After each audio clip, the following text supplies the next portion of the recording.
You've been told that success, control, and constant effort are the keys to a fulfilling life. That if you just push harder, fight more, and plan everything perfectly, happiness will come. But if that were true, why do so many people who have it all still feel overwhelmed, burned out, and disconnected? Why do you still feel like life is slipping through your fingers, like no matter how much you try, peace is always just out of reach? The truth is, life isn't something you force into place. It's something you flow with. Buddhist wisdom teaches that true peace comes not from struggling, but from letting go. When you finally stop fighting against the current, you start to move with it. Life begins to feel lighter, easier, and even more meaningful. Tonight, as you dive into these teachings, something inside of you will shift. You'll feel the tension in your mind start to ease. The pressure to always be in control will begin to lift, and with it, your sense of calm will deepen. You'll see how life doesn't need to be forced. It needs to be embraced.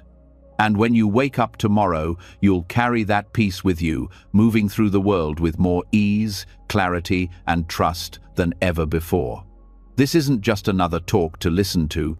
This is a shift, a transformation waiting to happen. Are you ready to stop forcing and start flowing? Let's begin. You've spent years chasing results, trying to control every moment and force outcomes in your favor. But as time passes, it becomes clear that no matter how much you try, something always feels off. The harder you push, the more exhausted you become, and the further you feel from peace. What if, instead of constantly striving, there was a way to achieve more by doing less? What if you could step back, stop forcing, and still see life unfold with ease and success? Buddhism and Taoism, two ancient philosophies that have survived for centuries, hold the secret to this paradox.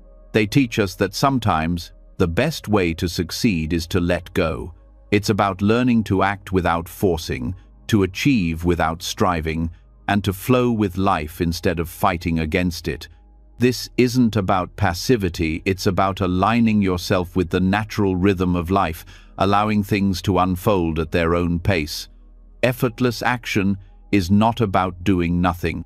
It's about doing the right thing at the right time, without unnecessary struggle.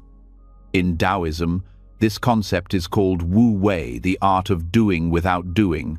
It's the idea that by aligning yourself with the flow of the universe, you can accomplish great things with little to no effort.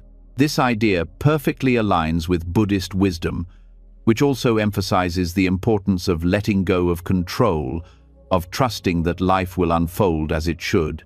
By understanding the connection between these philosophies, you can learn how to let go and still achieve everything you desire, but with a sense of ease, grace, and peace. When you stop forcing, you create space for natural achievement to take place. The harder you push against the current, the harder it becomes to move forward. But when you trust the flow of life and stop trying to control every outcome, you begin to move effortlessly towards your goals. This doesn't mean you give up or stop working towards your dreams. It means you stop fighting against life's natural course and begin to move in harmony with it. Wu Wei teaches us that force and effort are not always necessary for success. In fact, excessive effort can sometimes be the very thing that prevents us from achieving what we want. When you try too hard, you end up creating resistance. You become trapped in a cycle of striving and overthinking, and that very resistance pushes your desires further away. When you step back, when you stop forcing things, you open yourself up to the possibility of effortless achievement. Think about water. Water flows easily and naturally, carving out paths through rock over time, without force. It moves with the contours of the land, shaping its path effortlessly. In the same way, when we let go of our need to control everything, we begin to flow through life. We align ourselves with the natural rhythm of the world, and in doing so, we begin to move towards success without all the struggle. Taoism teaches that effortless action comes from aligning yourself with the Tao, the natural order of the universe. When you're in tune with the Tao, your actions are not forced or strained. They come naturally and with ease. Everything you do is aligned with the flow of life, and because of that, success follows. It's not about trying harder, it's about being in harmony with what already is. Buddhism shares a similar philosophy, emphasizing the importance of non-attachment and acceptance. When we stop holding on to our desires and the need for control, we release resistance. This release allows us to experience life as it comes, without forcing things to fit a particular mold.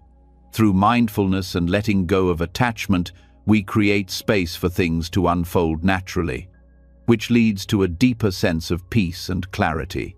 The concept of Wu Wei also ties into the Buddhist idea of non-resistance. Both philosophies teach that the more you resist, the more you suffer.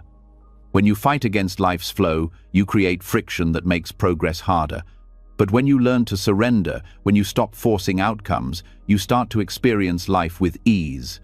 It's as if you're no longer swimming against the current. You begin to trust that life knows the way, and by letting go of your need to control, you are carried towards your goals effortlessly. The real power of effortless action comes from understanding that achieving goals is not about forcing yourself to do everything perfectly. It's about being present with each moment, staying mindful of your actions, and letting things unfold as they are meant to. The more you trust the process, the more natural your actions become. This isn't about sitting back and waiting for things to happen. It's about acting with intention and allowing life to support your efforts in unexpected ways. When you let go of the need to control every step of the journey, you open yourself up to new possibilities. The universe has a way of guiding you towards what you need, even when you don't know what that is. The more you release your grip, the more you allow for unexpected opportunities to arise. In this way, you can achieve greater results without struggling or forcing. Think about moments when you've been truly present, not thinking about the past or the future, but just fully immersed in the moment. In these moments, you feel a sense of ease, a natural flow that comes without effort. This is what happens when you align yourself with the universe's flow. When you stop forcing, life begins to unfold naturally, and you are able to achieve your desires without struggle. By letting go, you also let go of the need for perfection. The more you strive for perfection, the more you close yourself off to the natural unfolding of life. Perfectionism often leads to anxiety and stress as you set unattainable standards for yourself. But when you stop forcing perfection and embrace the natural imperfections of life, you create space for peace and growth. Instead of trying to control everything, you begin to trust that everything will happen as it should in its own time. In Buddhist teachings, the practice of mindfulness plays a huge role in this process. Mindfulness allows you to step back from the constant noise of your thoughts and simply observe what is happening around you. It helps you to stop overthinking, to let go of the pressure to constantly achieve, and to become more present with what is. By practicing mindfulness, you begin to act with intention, without the need to force things into existence. This creates a sense of ease in everything you do. Another key aspect of both Wu Wei and Buddhist teachings is acceptance. Acceptance is not about giving up. It's about recognizing that there are things beyond your control. When you accept that some things cannot be forced, you create room for things to unfold as they naturally will. Acceptance brings peace because it removes the struggle. You stop fighting against the current, and instead, you allow yourself to float downstream, trusting that you will arrive at the right place at the right time. In both Taoism and Buddhism, there is a strong emphasis on detachment. Detachment doesn't mean withdrawing from life. It means letting go of the emotional attachment to specific outcomes. When you detach, you stop forcing things to happen the way you want them to. You free yourself from the anxiety of needing things to be a certain way, and you allow life to unfold without resistance. The more you practice detachment, the more you begin to see that life works best when you don't try to control everything. Success doesn't always come from your efforts alone. Often, the best things in life come when you least expect them, when you stop trying to force them. By detaching from the outcome, you allow life to surprise you with greater results than you could have ever planned for. Letting go doesn't mean giving up. It means choosing to trust the process and moving forward with awareness and clarity. When you stop forcing, you become open to spontaneity, to the unexpected turns that life takes. You learn to trust that what you need will come when the time is right, without the need for excessive effort. There's also an element of patience involved in this process. When you stop forcing, you give yourself the gift of time. You stop rushing through life, pushing to achieve everything as quickly as possible. Instead, you begin to enjoy the journey. You learn to trust that everything happens in its own time. And this trust brings a deep sense of peace. Patience is not about waiting, it's about being present with each moment, knowing that everything is unfolding as it should.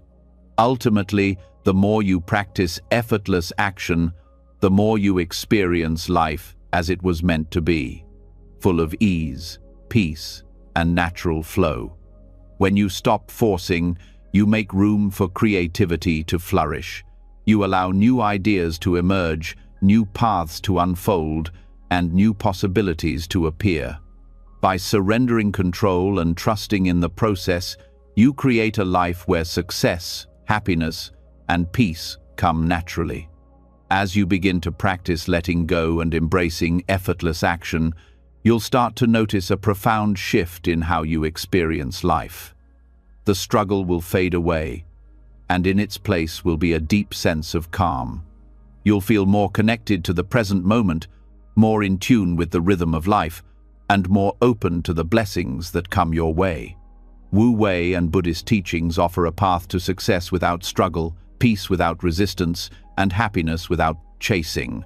When you finally stop forcing, life will flow with ease, and the results you seek will come naturally, without all the effort you once thought was necessary.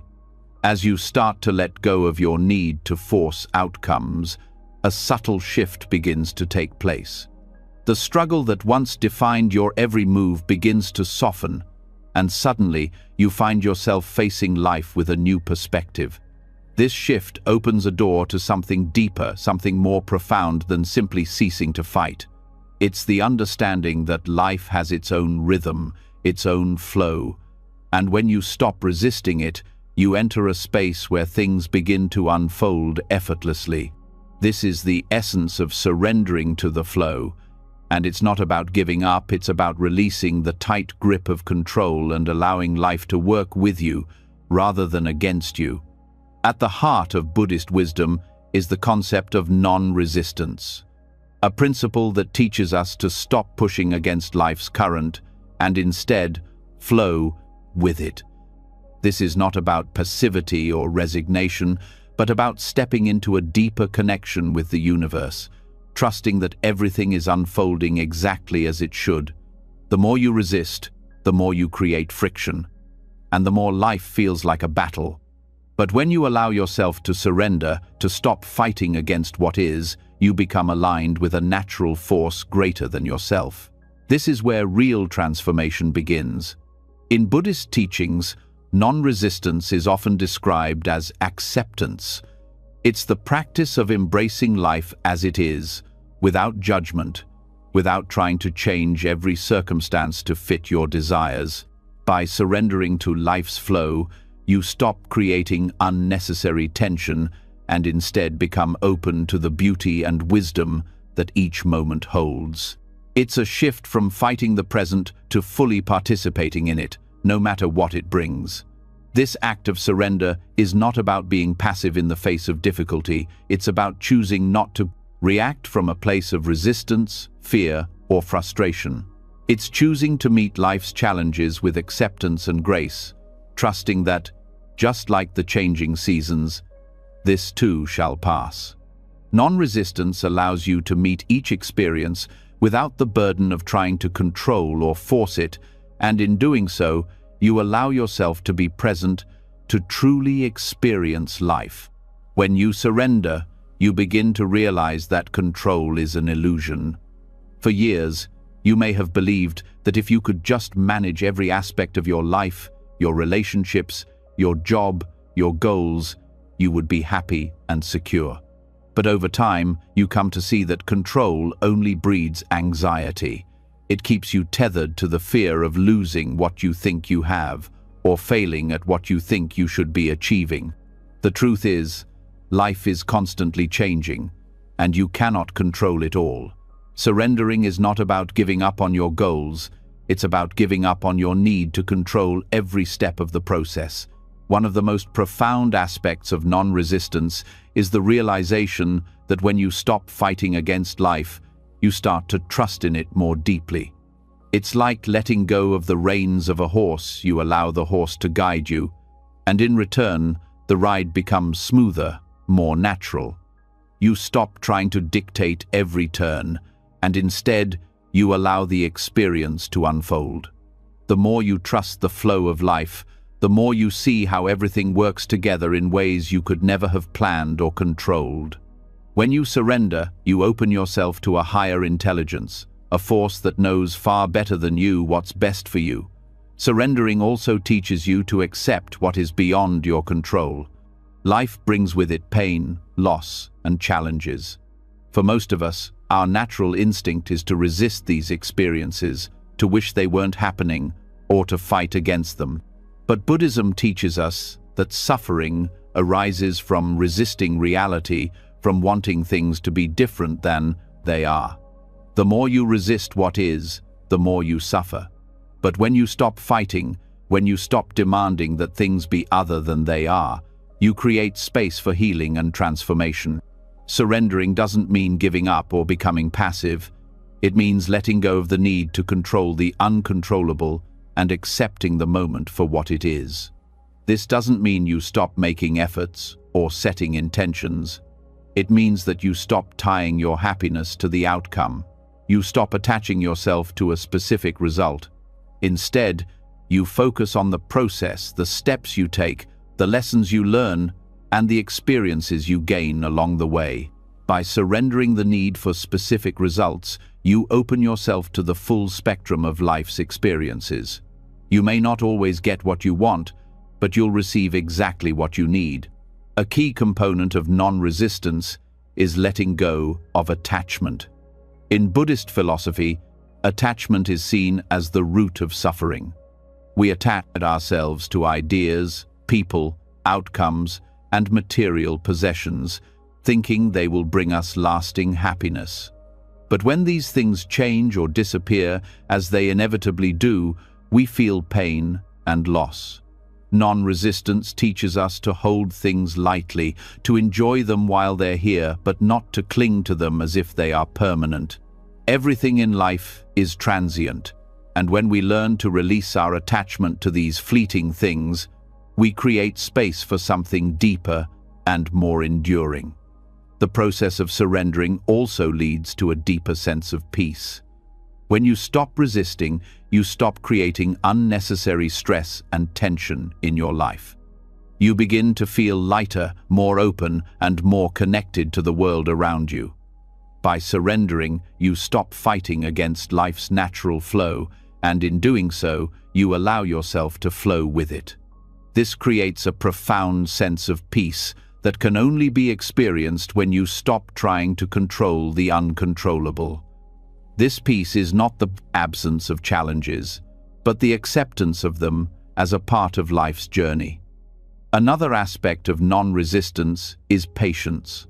In today's fast-paced world, it's easy to become impatient with life.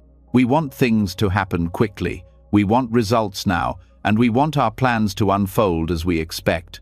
But life rarely works on our timeline.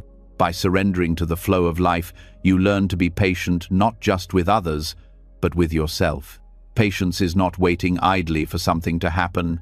It's the understanding that things unfold in their own time, and you are part of that process. Patience is the space between action and result, where trust and acceptance can grow. Through surrendering to life's flow, you also begin to recognize that everything has a purpose, even the most challenging situations. Life is not random. It's filled with meaning, even when that meaning is not immediately apparent. When you stop resisting, you begin to see that everything good and bad has its place in your journey. Each experience is an opportunity for growth, learning, and self-discovery. By surrendering, you let go of the need to understand everything at once, and instead, you allow life to reveal its wisdom in due time. Surrendering is also about learning to let go of expectations.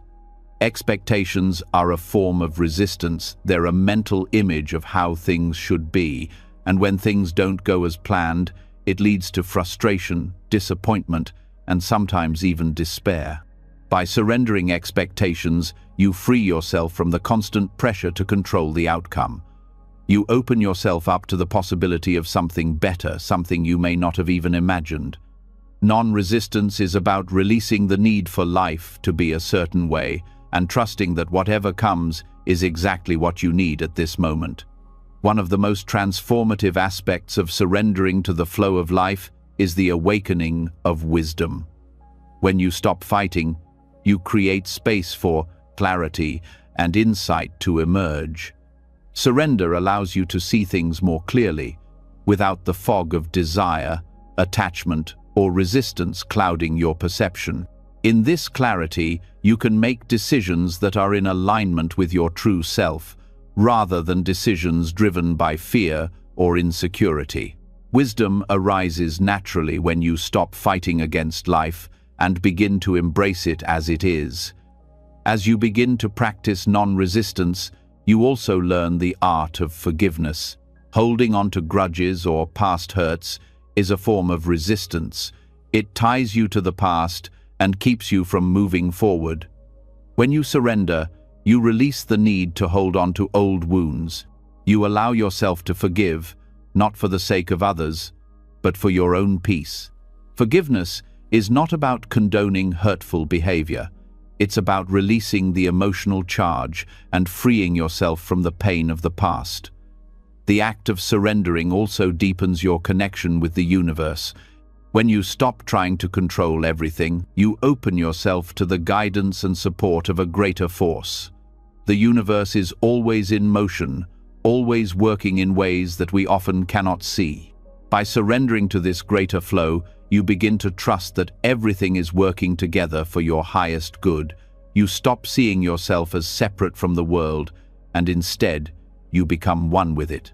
This connection brings a sense of belonging, purpose, and peace that can only be found when you stop resisting the flow of life.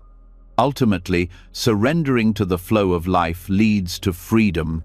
Freedom from anxiety, from the need for control, and from the pressure of expectations.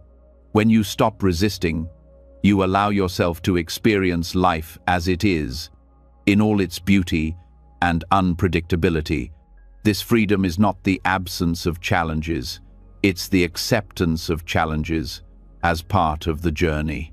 When you let go of resistance, you open yourself to the fullness of life, and in that fullness, you find true peace. As you continue to explore the nature of non-resistance, you'll realize that it's not about abandoning your goals or desires, it's about finding a new way to engage with life, a way that is free from struggle. When you stop fighting against life's flow, you begin to flow with it. And in that flow, you will find that everything you need, everything you desire, is already coming to you.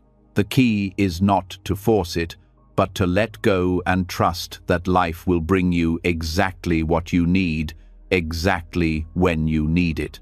This is the wisdom of surrendering to the flow, not as a passive retreat, but as an active engagement with life that invites peace, clarity, and wisdom into every moment. As you begin to flow with life, releasing the grip on control and surrendering to the natural rhythm of existence, a deep realization starts to emerge. It becomes clear that the pursuit of external desires, the things you think will bring you happiness, security, or fulfillment, are not the answers you've been searching for. In fact, the more you chase these desires, the more you distance yourself from the true peace that is already within you. The reality is, the relentless pursuit of external achievements and possessions often clouds your inner peace, leaving you feeling empty despite all the things you've accumulated. The idea that happiness lies in acquiring more, doing more, or becoming more is a trap that only leads to greater dissatisfaction. This is the paradox of desire. The more you chase, the further you move from contentment. But contentment isn't something to pursue, it's something that arises when you stop chasing. The constant chase for more, whether it's more wealth, status, recognition, or possessions, pulls you further away from the simplicity and peace that lie at the core of who you are. The world has a way of convincing you that you need these things to feel whole, that success or happiness are dependent on the things you own or the achievements you unlock. Yet, in the process of constantly striving for external validation, you lose sight of the most important thing: peace within. The Buddhists refer to this as the endless cycle of attachment, a cycle that keeps you bound to the desire for more, leaving you feeling unfulfilled and restless. In Buddhism, the concept of desire is seen as one of the root causes of suffering. The more you cling to the belief that happiness is something you can obtain from external sources, the more you increase your dissatisfaction. Desire creates a gap between what you have and what you think you need, constantly propelling you forward in search of something that you believe will complete you. But this external search is an illusion. The truth is, contentment doesn't come from obtaining more things, but from releasing the attachment to needing them in the first place. This is the essence of non-attachment, the Buddhist concept that teaches us to experience life fully without becoming dependent on external circumstances for our happiness. When you stop pursuing desire as a means of happiness, you begin to discover the profound peace that comes from embracing simplicity. It's in simplicity where true contentment lies. The more you accumulate, whether it's material possessions, achievements, or relationships, the more you become burdened by the need to protect, maintain, or constantly strive for something else. This burden weighs on your soul and distracts you from the peace that's always been available to you. Simplicity doesn't mean living a life devoid of ambition or desire, but it does mean that you stop attaching your sense of self-worth or happiness to the things you acquire. It's about understanding that you are complete just as you are. When you find contentment in the present moment, you stop needing things to be different than they are, and you start to realize that everything you need is already within you. The pursuit of external desires also brings with it a constant sense of restlessness. No matter how much you achieve or acquire, the mind remains restless, always searching for the next thing that promises happiness. But true contentment, as found in Buddhist teachings, comes when you stop looking outside yourself. The mind, with its endless cravings and attachments, is never satisfied because it is constantly moving toward the next object of desire. When you surrender the need to chase these desires, you allow yourself to experience a stillness that doesn't depend on external circumstances. This stillness is where contentment resides. In a world that values achievement, success, and progress, it's easy to become trapped in the belief that happiness is something to be earned. But when you begin to see through this illusion, you realize that true peace comes from being rather than doing.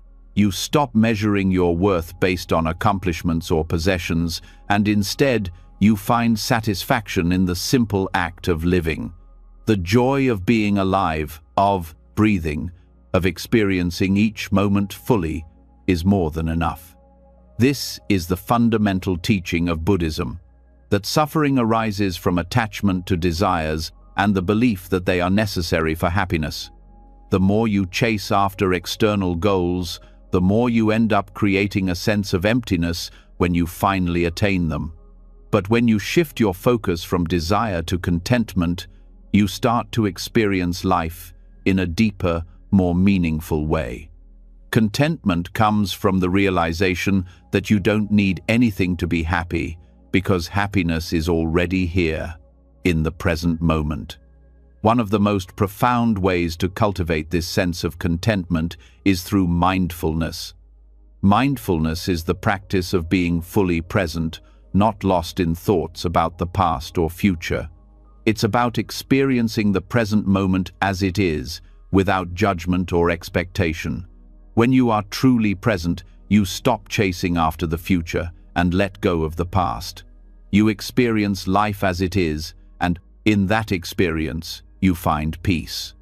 This practice helps you reconnect with the joy that exists in the simplicity of life, in the small moments that often go unnoticed when you are constantly rushing to get somewhere else. Contentment is not about denying yourself pleasure or enjoyment. It's about realizing that joy doesn't come from external sources, but from the way you relate to the world around you.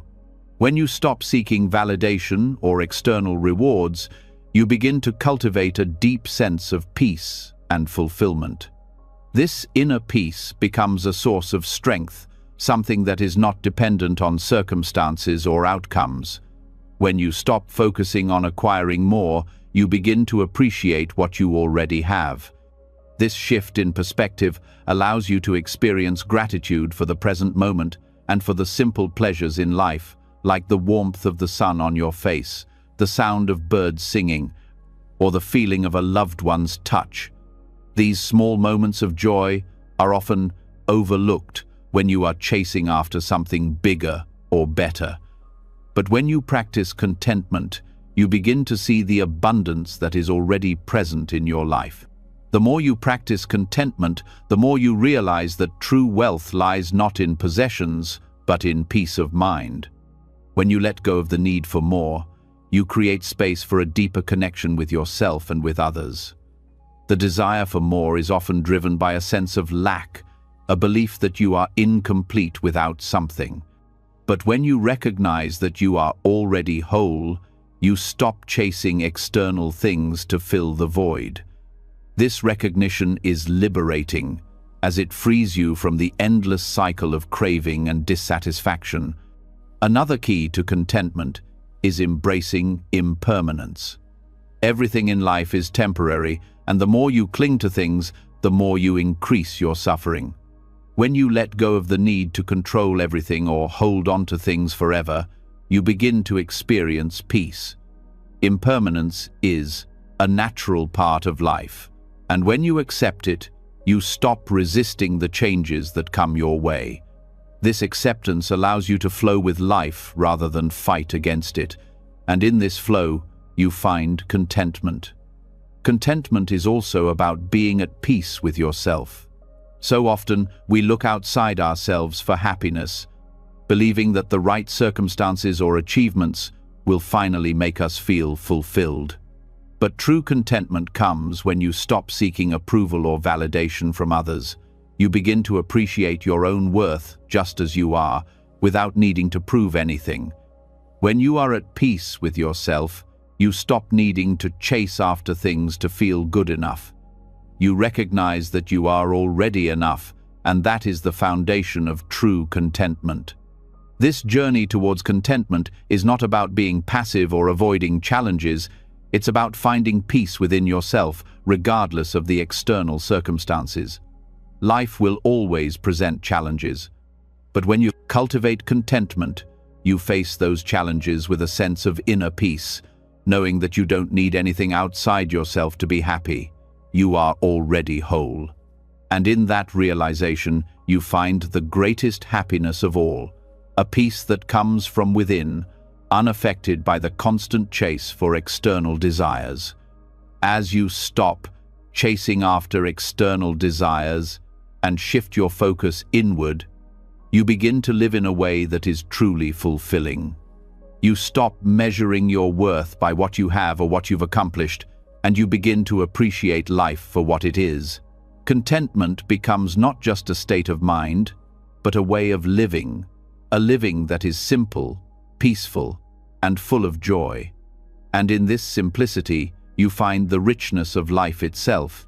As you begin to understand the profound peace that comes from embracing contentment, you start to notice something even more powerful waiting to unfold within you: the power of stillness.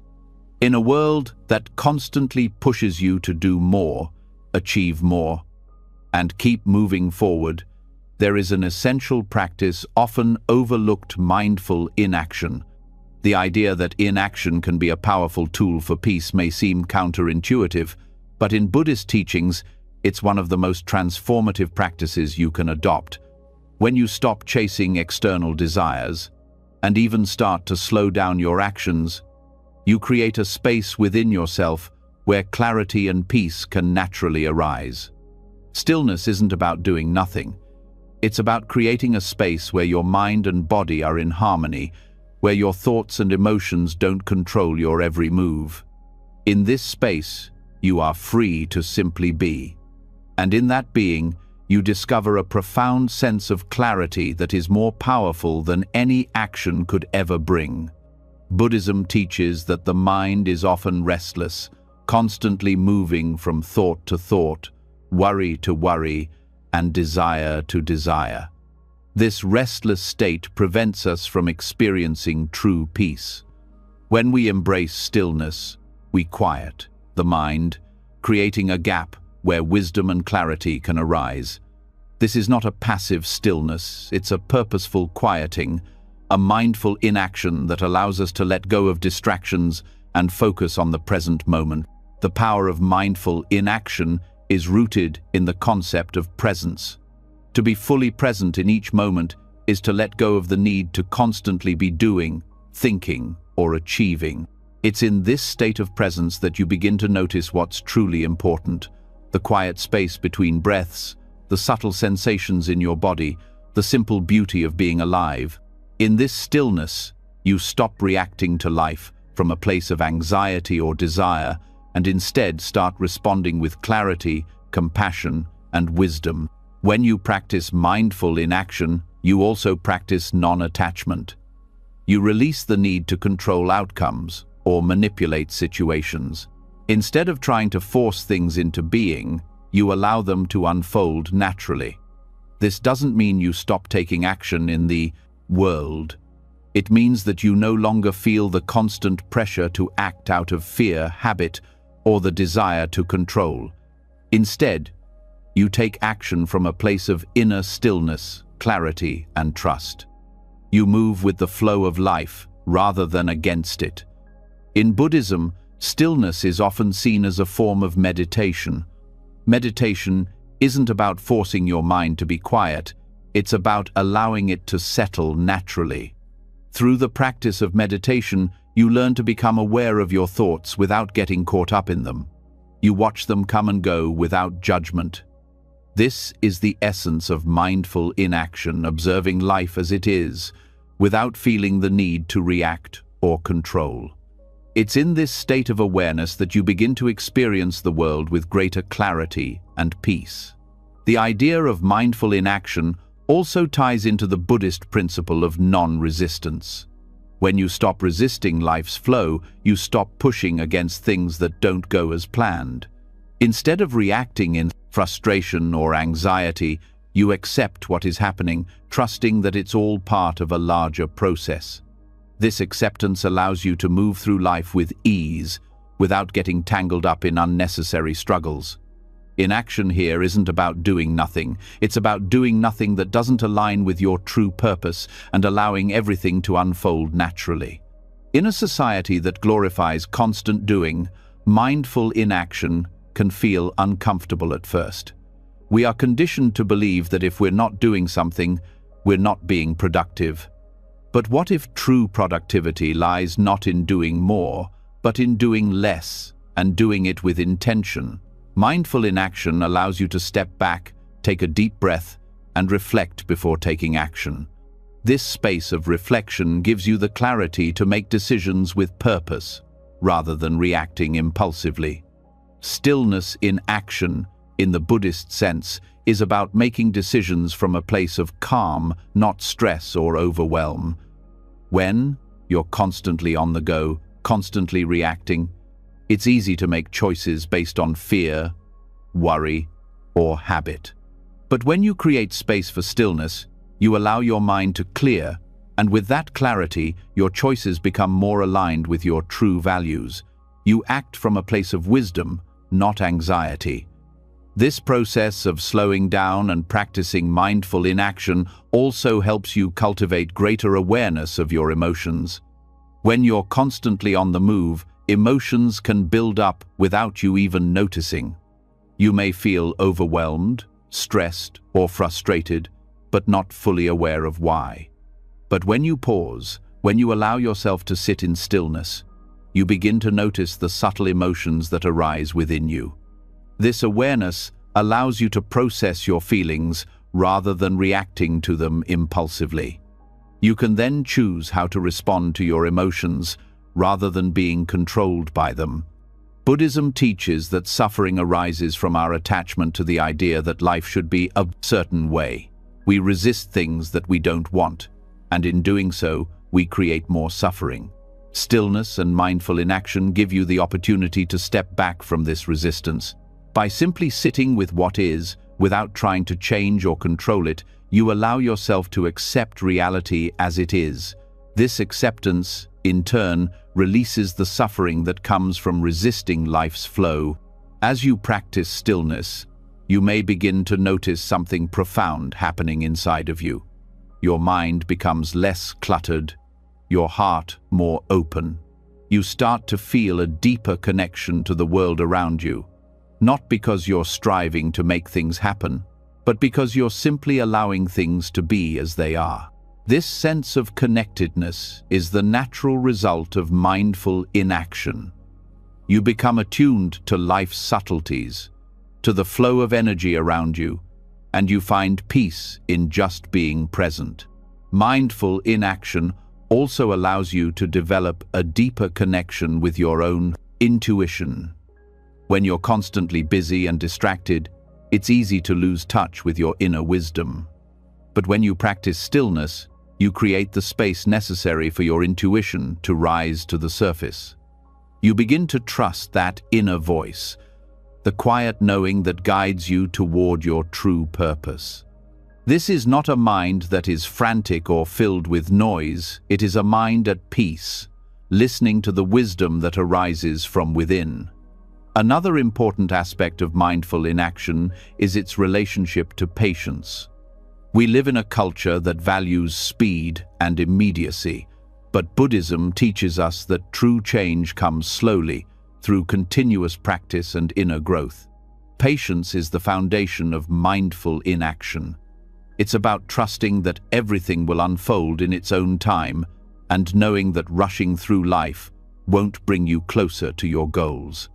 By practicing stillness, you learn the art of patience, allowing things to unfold naturally and with purpose.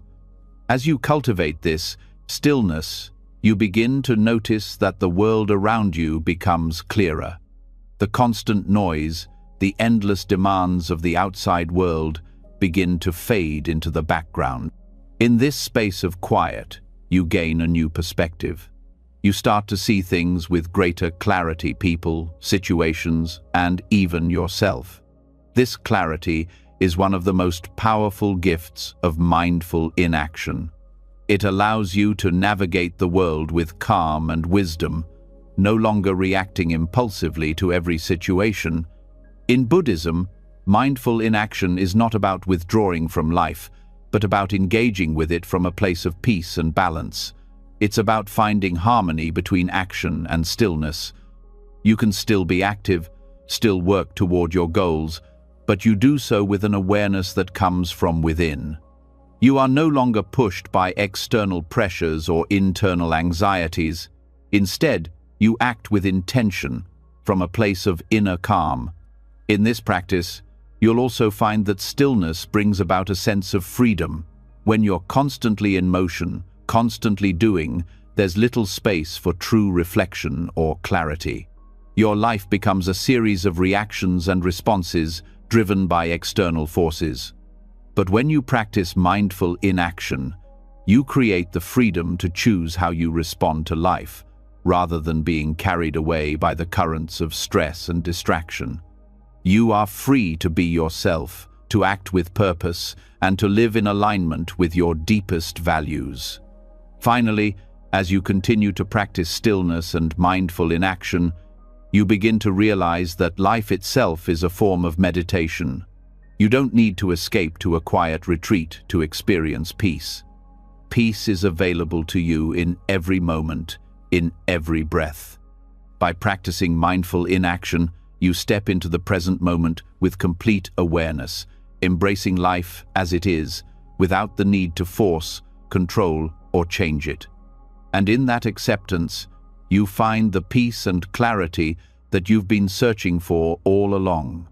Mindful inaction teaches you that sometimes the most powerful thing you can do is nothing at all. It's in the stillness, in the silence, that you find the answers, the peace, and the wisdom that have been within you all along. As you explore the power of stillness and the profound peace that comes from mindful inaction, you may begin to notice something else that quietly influences your thoughts, actions, and feelings: the ego. It's the part of you that constantly seeks recognition, approval, and validation. The ego can be a driving force in your life, pushing you to achieve, to prove yourself, and to always be more. But what if this very force that propels you forward is the same one that keeps you trapped in a cycle of unnecessary struggle, never truly finding peace? The ego, in its endless search for validation, feeds on external recognition. It creates identities for us, roles we play, labels we wear, and expectations we constantly strive to meet. But all of this comes at a cost. Every time you attach yourself to an identity, whether it's as a successful professional, a loving parent, or even a spiritual seeker, you bind yourself to a certain set of expectations. And these expectations can be a heavy burden. The more you cling to them, the harder it becomes to feel free.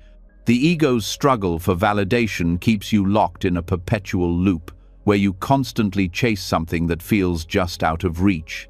This pursuit of external validation is one of the greatest sources of unnecessary struggle. The ego thrives on comparison and competition.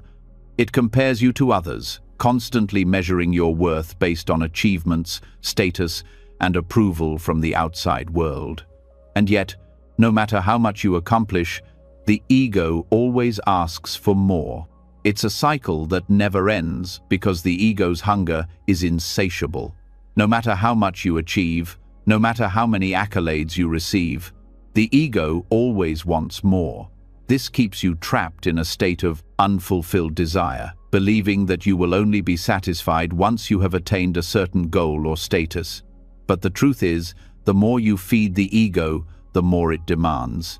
The ego constantly tells you that you are not enough, that you need to be more, do more, achieve more.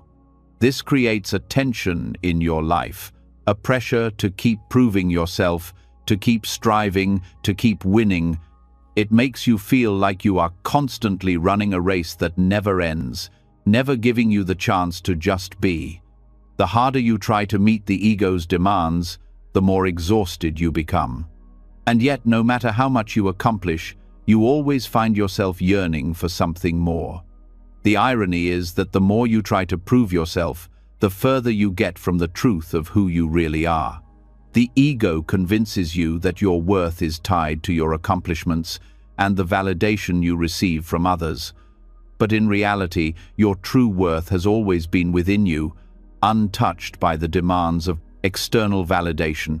The moment you let go of the ego's grip, you start to uncover the freedom that lies within you, the freedom to simply exist, to simply be, without the need to prove anything to anyone, including yourself. When you are attached to your identity, you are constantly identifying with roles that the world has assigned to you. These roles, whether as a parent, a spouse, a boss, or even a spiritual seeker become so ingrained in your psyche that you begin to believe that you are these roles.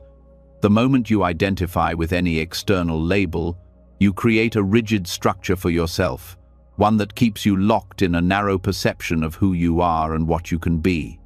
But the truth is that you are not your roles. You are not your achievements, your past successes, or your failures. You are simply a being experiencing life in its entirety, not defined by any particular identity. Letting go of the attachment to these identities doesn't mean abandoning them altogether. It simply means recognizing that you are not bound by them. You can still be a parent, a professional, or a friend, but these roles no longer define you. They are aspects of your life, not the whole of it.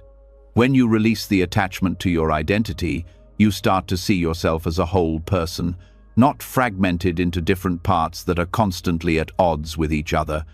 One of the most liberating aspects of releasing attachment to the ego is that it allows you to experience life as it is, without the filter of judgment or expectation.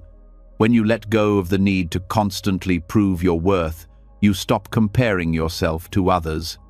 The ego is driven by the need to be better than someone else, to be seen as successful or accomplished in the eyes of the world. But when you let go of this attachment, you no longer feel the need to measure yourself against anyone. You simply exist, as you are, with all of your flaws and imperfections. And in that space, you find true peace. The constant battle for validation is exhausting because it pulls you away from the present moment. You're constantly focused on what you should be, rather than embracing who you are right now. The ego constantly projects into the future, seeking recognition for what it can become, rather than accepting the beauty of the present moment. But true freedom comes when you release the need to constantly strive for something outside yourself and simply embrace what is. The moment you stop fighting for approval is the moment you begin to experience life in its fullest form. When you stop identifying with your ego, you also stop identifying with your fears and insecurities. The ego often thrives on fear, fear of failure, fear of being judged, fear of being rejected. These fears keep you locked in a cycle of struggle, constantly trying to protect yourself from criticism, from failure, and from discomfort. But when you release attachment to these fears, you stop reacting to them. You are no longer controlled by the stories the ego tells you about who you are or who you should be. Instead, you can face life's challenges with a calm and open mind, knowing that no external validation can define your worth. The true freedom that comes from releasing attachment to the ego is liberation. Liberation from the need to constantly prove yourself, to constantly seek approval, and to constantly fight for your place in the world. When you release the ego's hold on you, you step into your own authenticity. You begin to live life on your own terms, not based on the expectations of others or the identities you've adopted. You no longer feel the need to prove your worth to anyone. You live for yourself, not for external validation. And in this freedom, you discover the deep peace that has always been waiting for you. Buddhist teachings emphasize the importance of non-attachment not just to material things, but also to concepts and identities. The more you cling to an identity, the more you limit yourself. You become trapped in a box that the ego has created, one that keeps you bound to outdated beliefs about who you are and what you can be. But when you let go of these attachments, you open up to the endless possibilities of life. You no longer define yourself by what you do, what you have, or what others think of you. Instead, you define yourself by the simple fact that you exist as you are, in this moment. The practice of releasing the ego is not about denying your individuality. It's about understanding that your true essence is not bound by any identity or label. The moment you release the ego's grip, you begin to experience true freedom, the freedom to be yourself, to follow your heart, and to live without the constant pressure to prove your worth to the world. This is the freedom that leads to true peace, because it comes from within, not from external validation. As you continue to let go of the attachment to the ego, you will notice a subtle shift in the way you experience the world. The need to constantly compete, compare, or seek approval fades away. You become more present in your interactions, more genuine in your relationships, and more at ease with yourself. You are no longer at war with who you are. Instead, you embrace your true self, free from the constraints of ego, and in this freedom, you find the peace you've been searching for all along. This process of releasing the ego doesn't happen overnight. It takes time, patience, and a willingness to look deeply within. But as you continue to practice non-attachment and release the need to constantly validate your worth through external means, you'll find that the struggles you once faced begin to dissolve. The constant noise of the ego quiets, and in that silence, you discover a profound sense of peace and freedom that was always there, waiting to be uncovered. As you release the grip of the ego, shedding its constant demand for validation and control, you might find yourself standing at the edge of something even more transformative, the art of letting go. For years, you've been told that control is the key to success, that you must hold on tightly to your desires and the outcomes you want. But what if, in letting go, you find a freedom more powerful than any amount of control could ever offer? Buddhism teaches that non-attachment and the release of control are not signs of weakness, but pathways to true peace. We live in a world that encourages constant striving, constant managing, and constant pushing forward. The belief that we must always be in control of our lives, our surroundings, and even our thoughts can create immense pressure and stress. But Buddhism offers a radically different perspective. Letting go of the need to control opens the door to the deepest freedom you could ever experience. When you constantly seek control, you create resistance. Resistance to what is, resistance to change, resistance to the flow of life. And yet, life has a way of constantly changing, evolving, and shifting. Control, no matter how tightly you hold on, is an illusion. The truth is, life flows regardless of how hard you try to direct it. And in trying to force it in your direction, you find yourself swimming against the current, exhausted and overwhelmed. Letting go of control, however, allows you to align with that flow, to move with life rather than against it. One of the most powerful aspects of Buddhist teachings is the concept of impermanence. Everything is in a constant state of flux. The people, the situations, the thoughts, and even the emotions you hold dear are all impermanent. Holding on to the idea that things should stay the same or that you can control outcomes is one of the sources of suffering in life.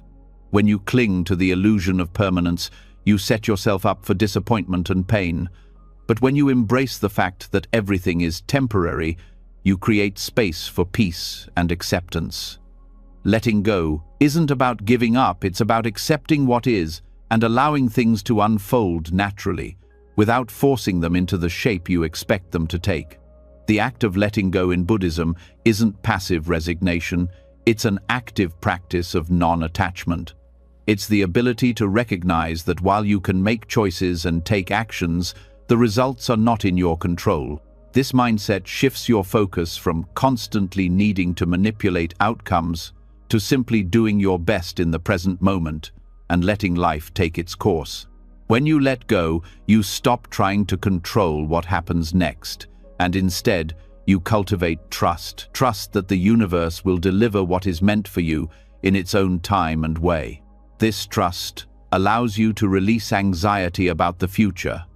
Most of the stress we experience in life is tied to our obsession with outcomes. We want to know how things will turn out, and we want to be able to steer the course of our lives. But when you let go, you stop clinging to the future. You allow yourself to live in the present moment, free from the need to predict or control what happens next. This is where true peace comes from, not in the certainty of what's to come, but in the ability to surrender to the unknown and trust that life will unfold as it should. When you release your need for control, you also release the pressure to perform. The ego thrives on achievement and validation, constantly measuring its worth by what it has done, what it has accomplished, or what it has amassed. But this pursuit of external validation only leads to exhaustion and emptiness. You may achieve great things, but the sense of fulfillment is often fleeting. In Buddhism, the goal is not to perform for recognition, but to simply be to experience life without constantly striving for a goal. When you let go of the need to perform, you stop exhausting yourself in the pursuit of recognition. Instead, you start to experience life's inherent beauty and peace without attaching your worth to external achievements. Surrendering control also involves letting go of the need for perfection. Perfection is another form of attachment, a belief that things must be flawless in order to be good enough. This belief keeps you locked in a cycle of dissatisfaction and self-criticism. But when you let go of the need for perfection, you create space for acceptance. You begin to appreciate things as they are, without the constant drive to make them better. The beauty of life lies in its imperfection. By embracing imperfection, you free yourself from the pressure to always be perfect and allow yourself to experience peace, even in moments of flaw. Non-attachment doesn't mean that you stop caring about the things that matter to you. Rather, it means that you stop depending on them for your happiness or sense of self-worth. You stop clinging to relationships, accomplishments, and possessions as if they define who you are. Instead, you begin to see them as fleeting parts of your journey, not the essence of who you are. When you let go of attachment, you can still enjoy life's pleasures, but you do so without the burden of clinging to them. You can enjoy a beautiful sunset without needing it to last forever, knowing that its beauty is found in the present moment, not in its permanence. The act of letting go is also deeply intertwined with the Buddhist practice of mindfulness. Mindfulness is the ability to be fully present with whatever is happening in the moment, without judgment or resistance. It's about accepting life as it is, without trying to change or manipulate it. When you practice mindfulness, you create space for letting go. You stop resisting what's happening right now, and instead open yourself up to it fully. Mindfulness allows you to be in the moment, to engage with life as it is, without the need to control or change it. Letting go also invites you to release your attachment to outcomes. In a world that constantly pushes you to focus on the end result, it can be difficult to detach from the idea that success is measured by the final achievement. But Buddhism teaches that true fulfillment comes not from the outcome, but from the process itself. When you release attachment to outcomes, you stop viewing life as a series of tasks to be completed and start embracing it as a journey to be experienced. This shift in perspective allows you to approach everything you do with more ease, without the constant pressure to get it right. In doing so, you free yourself from the anxiety of not meeting expectations, whether your own or others. As you begin to practice letting go, you'll notice a profound shift in your emotional state. No longer weighed down by the constant need for control, your emotions begin to settle. Anger, frustration, and anxiety often arise when we feel powerless over a situation. When we let go of control, we stop fighting against what we can't change. Instead of reacting emotionally to life's unpredictability, we begin to find peace in uncertainty. We accept that there are things we cannot control, and in that acceptance, we find freedom. The Buddhist principle of letting go also teaches us to embrace forgiveness. Forgiveness, both for ourselves and others, is an essential part of releasing control. Often, we hold on to past grievances or mistakes because we feel the need to control the narrative, to make things right. But when you let go of the need to control the past, you release the emotional burden of grudges, regret, and resentment. Forgiveness is not about condoning what happened, it's about releasing the need to hold on to it, allowing you to move forward with peace in your heart. Letting go is not an act of giving up, it's an act of trusting. It's trusting that things will work out even when they don't look the way you expect them to. It's trusting that life is unfolding exactly as it should, even in the face of uncertainty and hardship. When you trust the process of life, you open yourself to new possibilities that you might have missed if you were too focused on controlling every detail. Trust allows you to release the fear of the unknown and embrace the present moment, knowing that life has a way of guiding you toward what you need, even when you can't see the path ahead.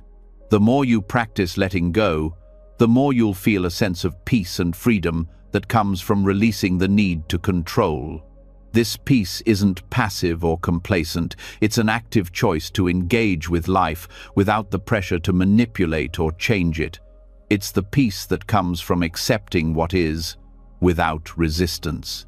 The more you let go, the more you'll experience life with an open heart, free from the burdens of control, and full of trust in the journey ahead. By embracing the art of letting go, you step into a life where peace, freedom, and joy are found not in control, but in acceptance. The more you release, the more you discover the beauty and freedom of simply being, and in that simplicity, you find the deepest form of peace. As you release the need for control and embrace the power of letting go, you'll begin to see that life's constant changes are not something to fear, but something to welcome. One of the most profound teachings in Buddhism is the law of impermanence, which reminds us that everything is in a constant state of flux. The more we hold on to what we believe is permanent, the more we set ourselves up for disappointment. This truth, while at first unsettling, holds the key to living with ease, even in times of great transition. In a world that constantly changes, the idea of permanence is an illusion we often cling to for comfort. We want stability, we want to hold on to what feels safe, and we resist when things shift or evolve. However, the law of impermanence teaches us that change is the only constant. This realization can be liberating, as it opens the door to flexibility and peace. When you accept that change is inevitable, you can begin to live more harmoniously with the flow of life, no longer resisting what is unfolding. In Buddhism, impermanence is often referred to as anicca, one of the three marks of existence. Anicca tells us that everything in life, whether it's our emotions, our circumstances, or our relationships, is temporary. No matter how hard we try to hold on to something, it will eventually change.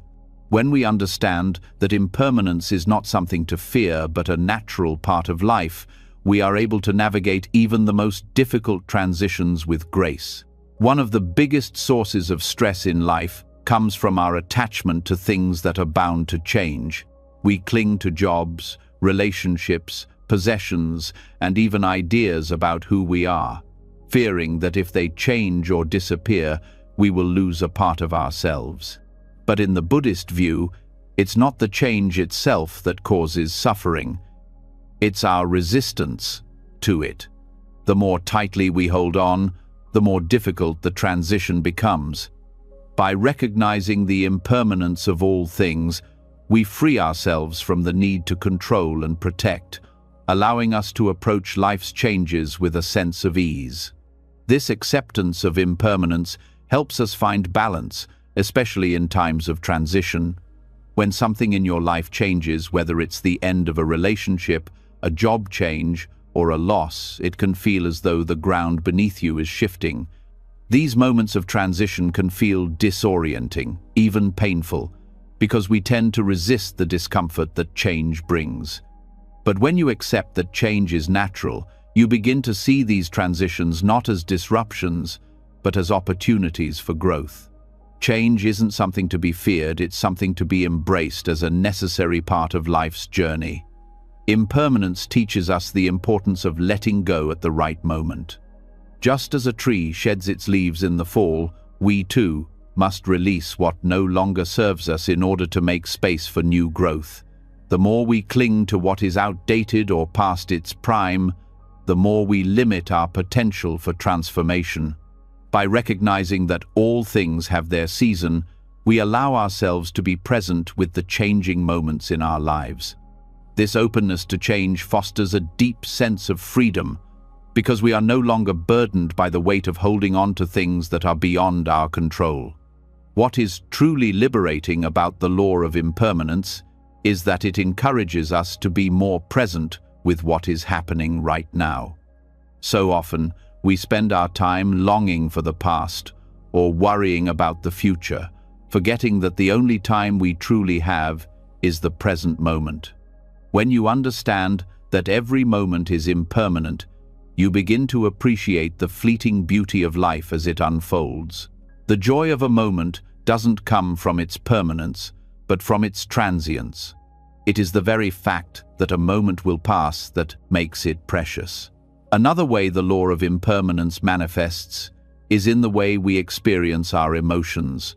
Our feelings are constantly shifting, and no emotion, whether positive or negative, lasts forever. When we are caught up in strong emotions, whether it's grief, anger, or joy, it can feel like they define us. But when we remember that emotions are impermanent, we can allow them to move through us without getting stuck in them. Just as a wave rises and falls in the ocean, emotions come and go.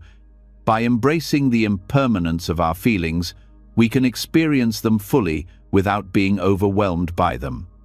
The law of impermanence also invites us to practice detachment. Detachment doesn't mean indifference. It means being able to engage with life fully without becoming overly attached to the outcome. It's about holding things lightly, knowing that they are temporary and will eventually change. This doesn't diminish the value of what we have. Rather, it enhances our ability to appreciate the present moment without the fear of losing it. By practicing detachment, we create the mental space to adapt and flow with whatever changes come our way, without becoming too attached to any particular outcome. In Buddhism, one of the most profound practices for embracing impermanence is mindfulness. Through mindfulness, we learn to observe life without judgment or attachment.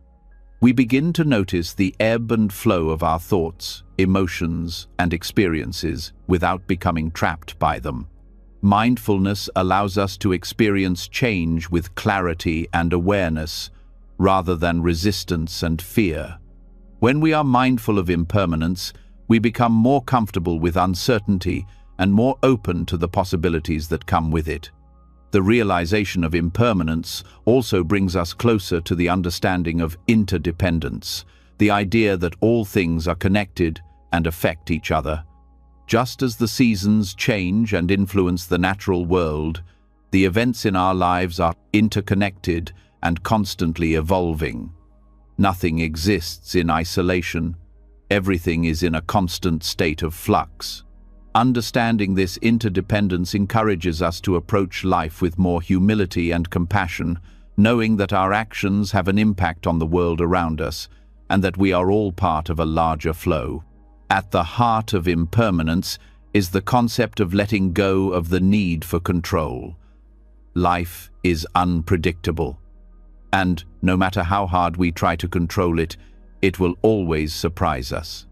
The more we try to hold on to a particular outcome, the more we set ourselves up for disappointment when things don't go as planned.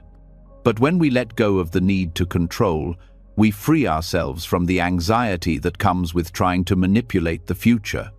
We start to trust that life is unfolding as it should, even when we can't see the full picture. This trust in the flow of life brings a profound sense of peace. During times of transition, whether it's a major life change, a personal loss, or an unexpected shift, we often feel like we're losing something. The law of impermanence helps us see that, in reality, we are not losing anything. We are simply moving through a period of transformation. Just as a butterfly emerges from its cocoon, we too are constantly evolving and changing. Change isn't an end, it's a new beginning. When we embrace impermanence, we stop seeing transition as a threat and start seeing it as a doorway to growth and opportunity. Embracing change is also about surrendering to the natural rhythms of life. When we fight against the changes that come our way, we exhaust ourselves in the struggle.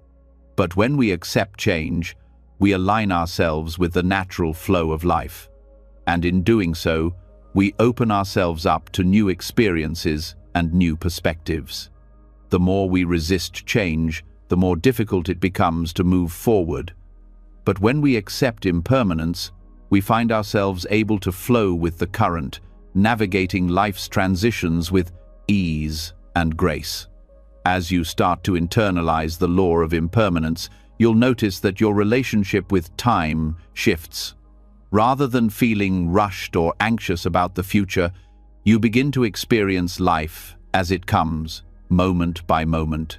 You start to appreciate the present for what it is, rather than longing for the past or trying to predict the future. This shift in perspective allows you to experience a greater sense of peace and contentment as you begin to understand that everything, whether joy or sorrow, is temporary and has its purpose. In letting go of our attachment to the idea of permanence, we find freedom. Freedom from the fear of loss, freedom from the pressure of controlling outcomes, and freedom from the need to hold on to things that no longer serve us. The law of impermanence teaches us that everything is in constant motion, and when we allow ourselves to move with it, we experience life with greater ease, flexibility, and openness. Ultimately, embracing impermanence is about embracing life as it is. It's about accepting the natural cycles of birth and death, growth and decay, joy and sorrow. When we let go of the desire to control, we open ourselves to the beauty of life's ever-changing nature. By embracing change, we become more adaptable, more resilient, and more at peace with the flow of life. Impermanence is not something to fear, it is the very essence of life itself. And when we accept it, we find the freedom to live fully in the present moment without the burden of clinging to what will inevitably change. As you embrace the reality of impermanence, a deeper truth begins to emerge, one that challenges everything we've been conditioned to believe about success and achievement. It's the idea that effort, while necessary in some ways, can also become an obstacle to our true potential. The more you push, the harder you try, the more you may actually limit your capacity to succeed and to experience happiness. This paradox, rooted deeply in Buddhist philosophy, uncovers a startling truth. Effort does not always lead to greater results. In fact, sometimes the harder we try, the more we block the natural flow of success. In a culture that values hard work above all else, the notion that effort could limit us might seem counterintuitive. We're taught that if we just work harder, stay busier, or push through our discomfort, we will eventually achieve our goals. But Buddhist wisdom reveals something profound about the nature of effort. It's not about doing more, but about doing less. Doing it with awareness, and doing it without attachment to the results. The harder we try to control outcomes, the more we interfere with the natural flow of life. This constant striving, often fueled by anxiety and fear of failure, can blind us to the opportunities that arise when we relax into the process of living. Buddhist teachings encourage us to detach from the results of our efforts, to let go of the need to force things into existence. When we stop grasping at outcomes, we create space for things to unfold with more ease and grace, allowing our natural potential to emerge. This doesn't mean that we stop working toward our goals, but it means we stop seeing effort as the sole measure of our success. The more we associate our self-worth with how hard we work or how much we accomplish, the more we tie our happiness to external factors that are outside of our control. We become trapped in a cycle of striving and struggling, believing that our worth is determined by the things we do, the positions we hold, and the recognition we receive. But Buddhist philosophy teaches us that true freedom and happiness come not from force, but from understanding the natural rhythm of life and allowing ourselves to move with it rather than against it. When you let go of the need to control every aspect of your life, something remarkable happens. You begin to align with the flow of the universe. This alignment allows you to accomplish more with less effort, tapping into your true potential without the pressure of pushing, forcing, or overworking. In Buddhist terms, this is the concept of Wu Wei, or effortless action. It's the art of allowing life to unfold in its own time and engaging with the world in a way that is in harmony with its natural processes rather than against them. It's not about being passive. It's about responding to life with clarity and presence, without the attachment to forcing things to happen.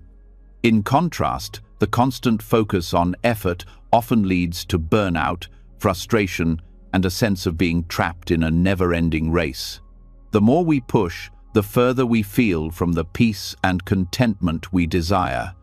This is because the energy spent in resistance, whether it's resisting the pace of life or resisting our own limitations, creates more tension. When we learn to step back and trust the process, we experience a natural unfolding of events that supports us in ways we cannot predict or control. Buddhism teaches that attachment to effort and the need for constant striving often arise from a fear of not being enough. We believe that unless we constantly prove ourselves through hard work and achievement, we won't be valued or loved. This fear drives us to overexert ourselves, often at the expense of our health, happiness, and relationships. But when we release this attachment to effort, we create space for a deeper connection to ourselves and others. We start to realize that we don't have to prove our worth through accomplishments or endless busyness. Our value is inherent, not dependent on external achievements. By letting go of the pressure to work harder and harder, you free yourself to experience success on a different level. Instead of success being a direct result of effort, it becomes a natural byproduct of alignment and awareness. The more you let go of the need to force things, the more you allow your potential to flow without restriction. This approach to success is not about doing more, but about being more present, more aware, and more connected to your true nature. The challenge here is recognizing when your effort becomes an obstacle rather than an asset. Sometimes, the most effective action comes not from force, but from surrender. When you let go of the need to control the outcome and simply engage with the process with awareness, you find that you're able to accomplish more in less time, with less stress, and with greater fulfillment. This is because you are no longer burdened by the weight of expectation, and you're no longer trapped in the cycle of striving for something you think you need. Instead, you allow yourself to be guided by the flow of life, which leads you toward the right opportunities at the right time. The paradox of effort is that by doing less, you can achieve more. This doesn't mean that you stop putting in the necessary work, but that you shift your approach. When you stop overthinking, stop micromanaging every detail, and stop trying to force every outcome, you start to see the natural course of events unfold. You allow things to happen rather than trying to make them happen. Buddhism teaches that attachment to results creates suffering. When you become overly focused on the end goal, you lose sight of the beauty and wisdom that exists in the journey. Life is not just about reaching a destination, it's about the experience of being fully present along the way. When you are constantly focused on effort and results, you miss the lessons, the growth, and the joy that come from simply living each moment. The mental strain that comes from overexerting yourself in the pursuit of achievement also creates inner tension. This tension blocks your natural flow and prevents you from tapping into your true potential. When you learn to let go of the obsession with effort and outcomes, you release this inner tension and allow your creativity, your intuition, and your natural abilities to shine. Success becomes a natural result of your ability to stay present and aligned with your inner wisdom, rather than a product of intense effort or struggle. This principle of letting go of unnecessary effort is reflected in the Buddhist practice of meditation. Meditation is not about trying to achieve a specific state of mind or force a particular outcome. It's about being present with whatever arises, without striving to change it or control it. This practice teaches us that when we stop trying so hard to control our thoughts or emotions, we create space for them to naturally settle on their own. The same principle applies to our external lives. When we stop trying to control everything around us, we make space for things to fall into place naturally. The idea that effortless action leads to success and happiness is a deeply liberating concept. It's a reminder that we don't have to exhaust ourselves in the pursuit of external goals. Instead, we can allow life to unfold in its own time, while still taking meaningful actions toward our dreams. When we shift our focus from constant effort to presence and awareness, we unlock our true potential because we're no longer bound by the belief that success must come through struggle. When you release the need to constantly work harder and push through obstacles, you open yourself to a greater sense of freedom. This freedom comes from the understanding that you don't need to control every detail of your life in order to experience success. You no longer define yourself by the amount of effort you put in, but by the quality of your engagement with the present moment. This is the essence of Buddhist teachings on effort. Success arises not from endless striving, but from living in alignment with your true self, free from the pressure of constant doing. As you begin to let go of the constant need to force outcomes and control every aspect of your life, a deeper understanding begins to unfold. The more you release, the more you realize that one of the greatest keys to ease and freedom is patience. Patience is often seen as waiting without action, but in the context of Buddhist teachings, it's far more profound than simply biding time. It's a skill, a powerful tool that transforms stress and anxiety into calm and clarity. In our fast-paced world, patience is often viewed as something passive, a waiting game until things happen. But the truth is, patience is an active practice that invites us to engage fully with the present moment, without the urge to rush or force things into existence. It's about understanding that everything in life has its own pace, and that resisting this natural flow leads only to frustration, anxiety, and stress. Patience helps us trust in the process of life, and in doing so, it reduces the mental noise that constantly pushes us to hurry up and get somewhere. Buddhism teaches us that patience is not merely about waiting, it's about cultivating a mindset that accepts things as they are, knowing that everything unfolds in its own time. When we practice patience, we stop trying to force outcomes or control how things will unfold. Instead, we start to understand that life is not a race, but a journey, one that needs to be experienced fully, without the burden of pressure or expectation. At the heart of patience is non-attachment. When we are attached to specific outcomes, we create stress and anxiety because we want things to happen now.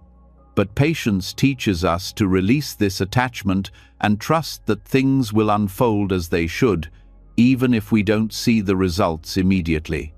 Patience allows us to focus on the process rather than the destination, letting go of the pressure to control every step along the way. By doing so, we reduce the inner struggle that often comes with needing things to happen on our timeline. In Buddhism, one of the most powerful teachings is the idea that impatience creates suffering. When we are impatient, we are fighting against the natural flow of life. We push ourselves, we rush, and we force things to happen, all in an attempt to control the outcome. But this constant striving creates stress and tension in our bodies and minds. The more we fight against the flow, the more resistance we create, and the more suffering we experience. Patience, on the other hand, allows us to surrender to life's rhythm, to accept that not everything happens according to our plans or expectations. It helps us move through challenges with ease, knowing that things are unfolding in their own time. In daily life, practicing patience involves learning how to deal with delays, frustrations, and obstacles with grace and acceptance. It means being able to sit with discomfort without the need to immediately fix it or push through it. This can apply to small, everyday situations, waiting in line, dealing with traffic, or even waiting for a text response. These seemingly trivial moments are opportunities to cultivate patience. Each moment of waiting is an invitation to practice acceptance, to release the urge to rush, and to find peace in the present moment, even in the midst of what may feel like inconvenience or delay. When we cultivate patience, we also begin to shift our relationship with stress. In our culture, stress is often seen as a necessary part of life, the result of a busy schedule, high expectations, and the need to constantly perform. But when we practice patience, we learn to take a step back and observe our reactions to stress.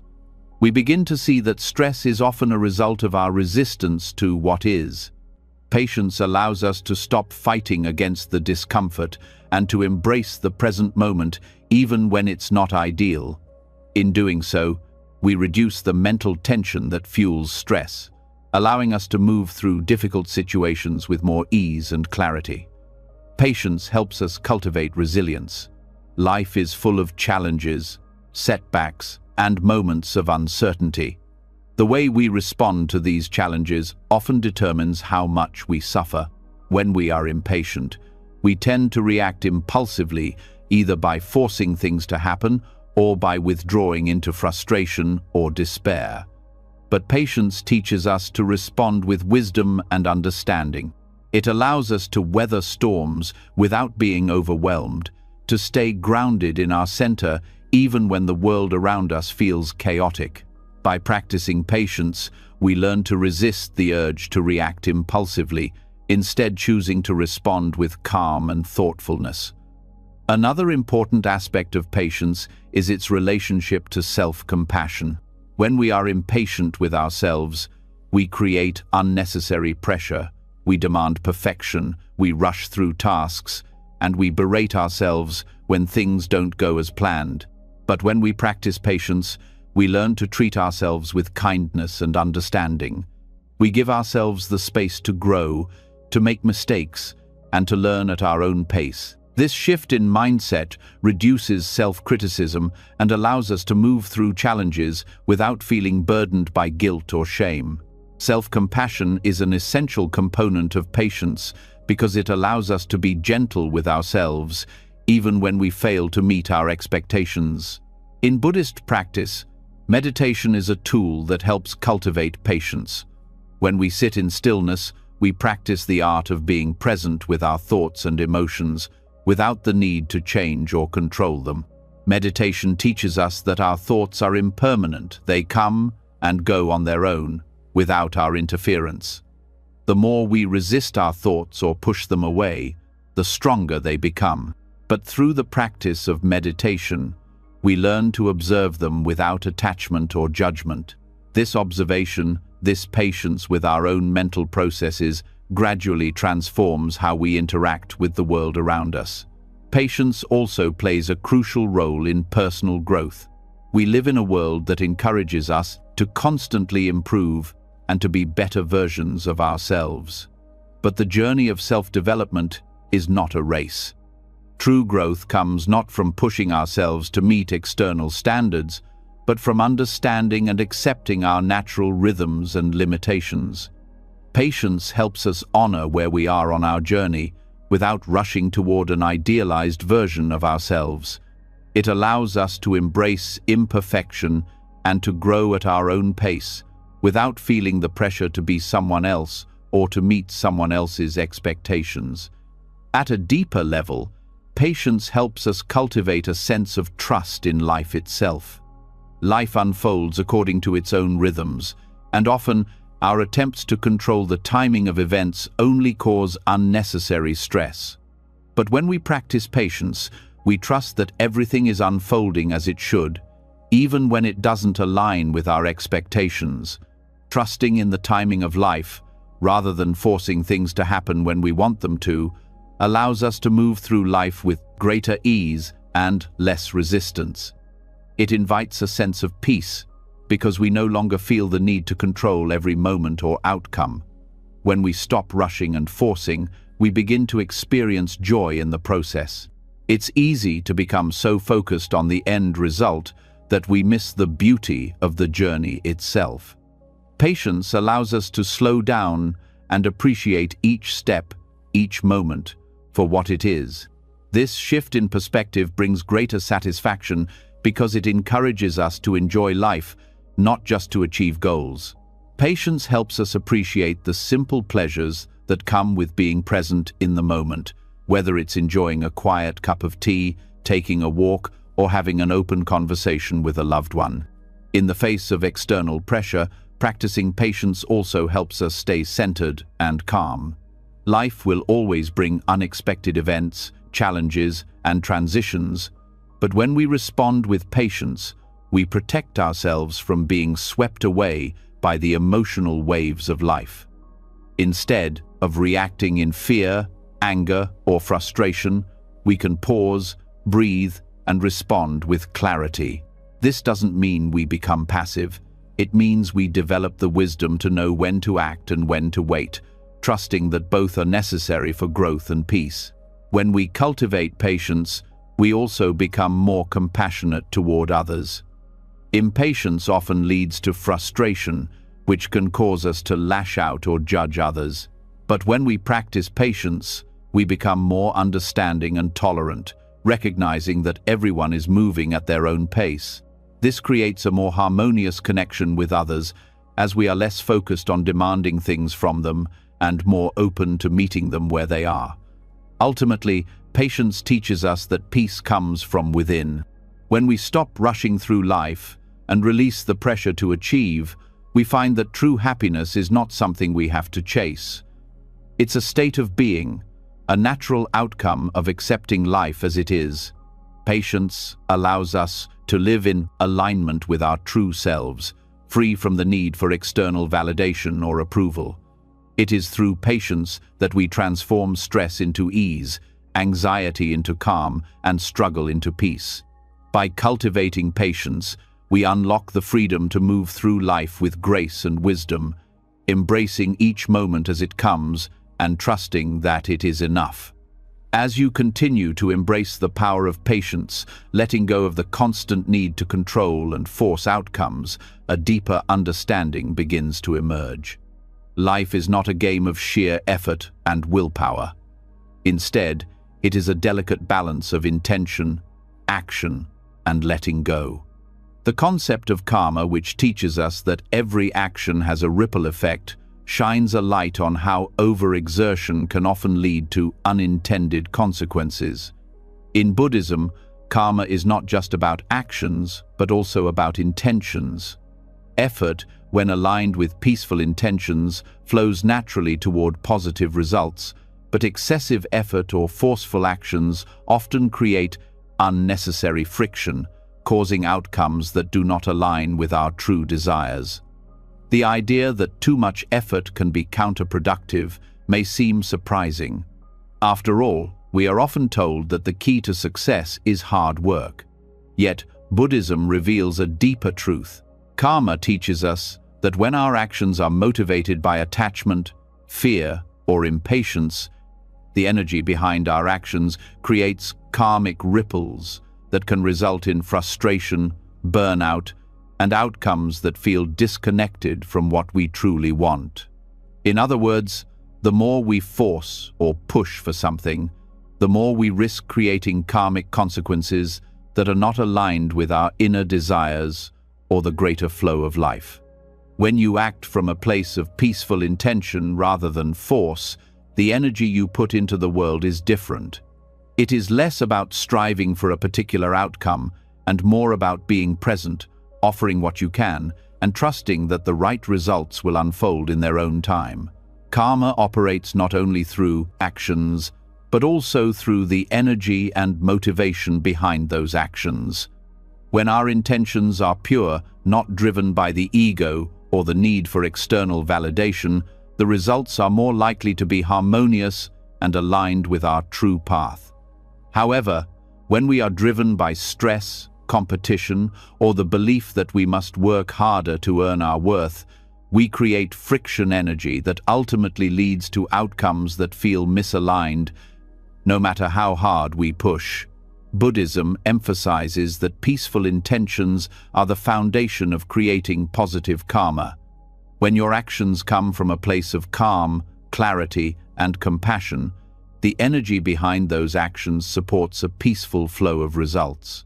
But when you are overly attached to the outcome, when you push excessively or expect immediate results, you block that flow and risk creating negative karma.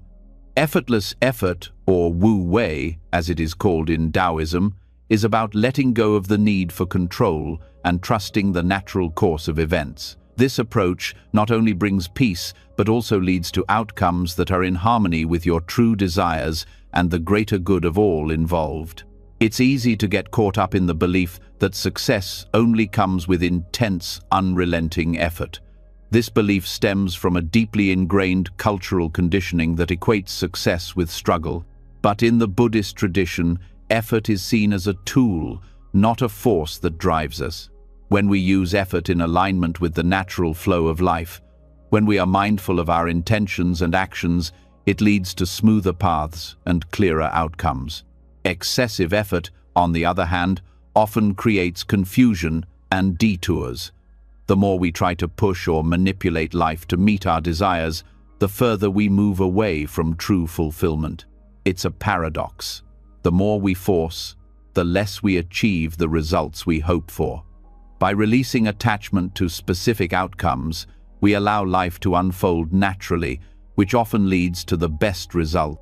Another key aspect of karma in relation to effort is the idea of non-attachment.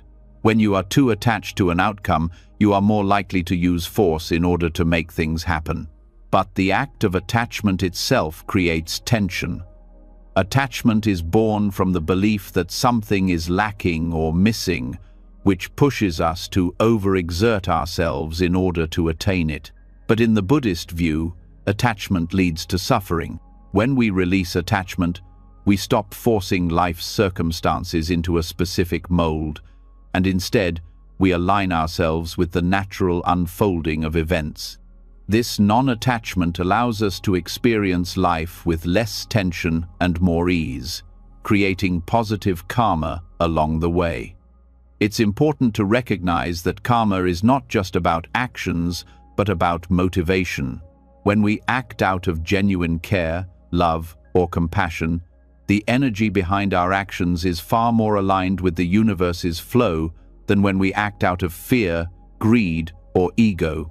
For example, if you are working towards a goal purely because of external validation or to prove your worth to others, the karma created from that effort will be tinged with the negativity of attachment and desire. However, if your efforts are motivated by a sense of compassion or a desire to bring about good for others, even if the outcome is uncertain, your actions create positive karma, which leads to better results without the pressure or strain. One of the most insightful lessons from Buddhism about karma and effort is the understanding of timing. There is a natural rhythm to life, a timing that unfolds in ways we cannot always predict or control. When we are overly focused on forcing outcomes, we fail to recognize the right timing of events. Patience, coupled with peaceful intention, allows us to align with the natural rhythms of life. When we trust the process and stop pushing against the natural flow, we start to recognize the right moments for action and the right moments for stillness. This awareness of timing helps us avoid overexertion and unnecessary struggle. Buddhism also teaches that mindfulness is key to understanding the relationship between effort and karma. By practicing mindfulness, we become more aware of the motivation behind our actions. Are we acting because we feel the need to prove ourselves? Are we pushing harder than necessary out of fear or competition? Or are we acting from a place of clarity, patience, and genuine desire to contribute positively? Through mindfulness, we become more conscious of the energy we are putting into the world, and we begin to see how our intentions shape our experiences. When we act with mindfulness, we not only reduce stress and overexertion, but also create positive karma that flows toward natural and beneficial outcomes. Peaceful intentions are also deeply connected to the concept of surrender. Surrender doesn't mean inaction or resignation. It means letting go of the need to control the outcome and trusting that things will unfold as they are meant to. The more we cling to a specific outcome, the more we push against the current of life. But when we surrender to the process, we trust that our efforts, however small or large, will have their place in the grand scheme of things. This surrender is an act of faith, faith in life, faith in our actions, and faith that the universe will guide us toward the best possible outcomes without the need for force. This connection between karma and effort also helps us understand how overexertion can lead to unwanted outcomes. The idea that more effort equals better results is rooted in the belief that we can control everything. But this belief is a trap. The harder we try to push against life, the more resistance we create and the more we block the natural flow of success. By overexerting ourselves, we may actually prevent the results we are seeking, as the energy we put out is met with resistance rather than alignment. In contrast, when we act with peaceful intention, we trust that our actions will bear fruit at the right time and in the right way, without the need for excessive force. Ultimately, the relationship between karma and effort reveals a deeper understanding of how to live in harmony with life. The key is to release the attachment to results and stop forcing outcomes. Effort is not about working harder or longer. It's about working with awareness and mindfulness, letting go of the need to control and trusting that our actions, rooted in peaceful intention, will lead to the best possible results. When we act with clarity and trust, we begin to experience a life of ease and flow, where the karma we create is aligned with our true desires, and where success comes naturally, without the struggle. This approach doesn't just create good karma, it allows us to live a life of freedom, peace, and fulfillment, rooted in the understanding that effort, when balanced with mindfulness and trust, is the key to unlocking our natural potential. As you begin to recognize how overexertion can hinder your path to success, you're presented with a powerful truth: life has its own timing and rhythm. The more you push against it, the more you create tension and resistance. However, when you let go of the need to force and control, something incredible happens: trust. Trust is the quiet force that allows everything to fall into place with ease. Trust in life's unfolding is a practice rooted in Buddhist wisdom, and it holds the key to unlocking miracles without the weight of constant struggle. In Buddhism, trust is not about blind faith. It is a deep knowing that life, with all its unpredictable twists and turns, is inherently moving toward harmony. This type of trust is about surrendering control and allowing the natural flow of the universe to work through you. It's about realizing that you don't have to have everything figured out, and that in surrendering to life's process, you create space for things to unfold in ways that are often better than you could have ever planned or imagined. When you trust in the process of life, you stop clinging to the need to control every aspect of your experience. Instead, you step back, become present, and allow life to take its course. It's about trusting that everything happening is part of a greater design, even if you can't see the full picture at the moment. The more you trust, the less you interfere with life's natural flow, and the more you allow synchronicity to guide you. The key is to remember that life is always unfolding, even in the moments when things don't seem to be going the way you want them to. At its core, The power of trust is the ability to step into the unknown without fear. Trust is about knowing that life is a journey, not a destination, and that every experience, every moment, is leading you toward your growth. When you stop trying to control every outcome, you create a space where the right opportunities, people, and circumstances can come into your life naturally. It's as if the universe is working on your behalf, but only if you allow it to, without the constant interference of your own anxiety or doubt. One of the most significant aspects of trust is that it allows us to stop worrying about the future. Worry is a form of control, a way of mentally preparing for outcomes that may never happen. But the more you trust that life is unfolding exactly as it should, the more you let go of the need to micromanage every moment. Trust gives you the ability to let go of the mental chatter that keeps you constantly anticipating what's next.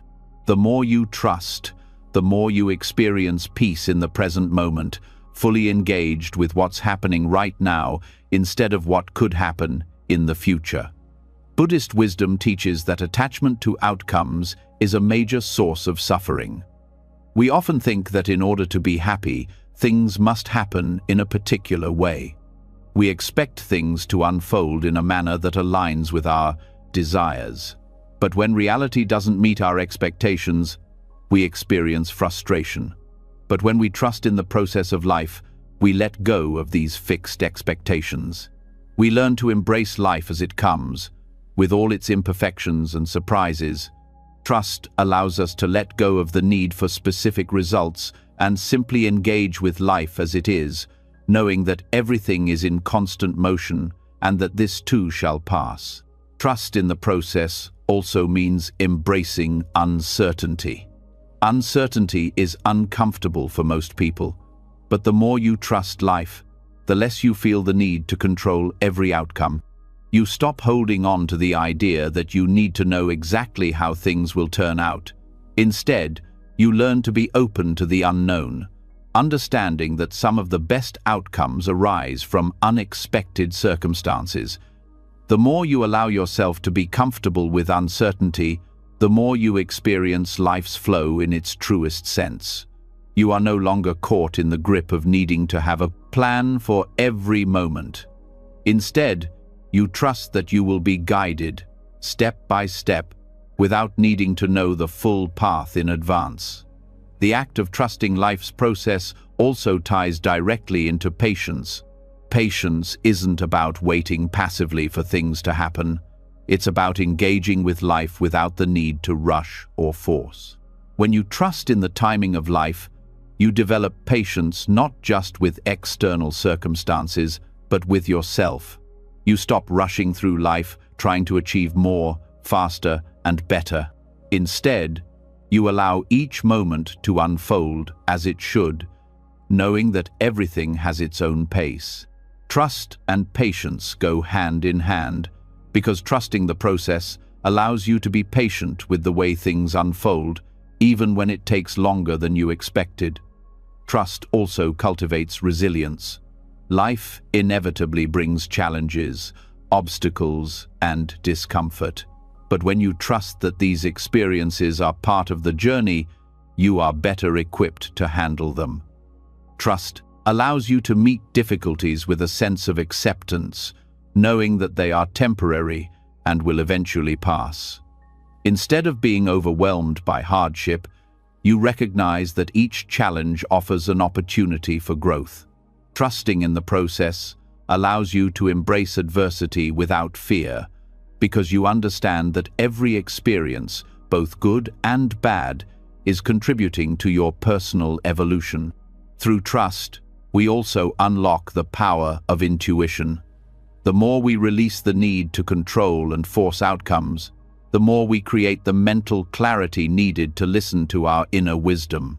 Trusting life allows us to tap into our intuition, that quiet voice within that knows what is right for us.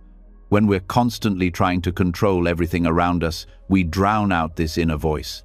But when we trust the process, we create space for intuition to guide us. showing us the way forward without force.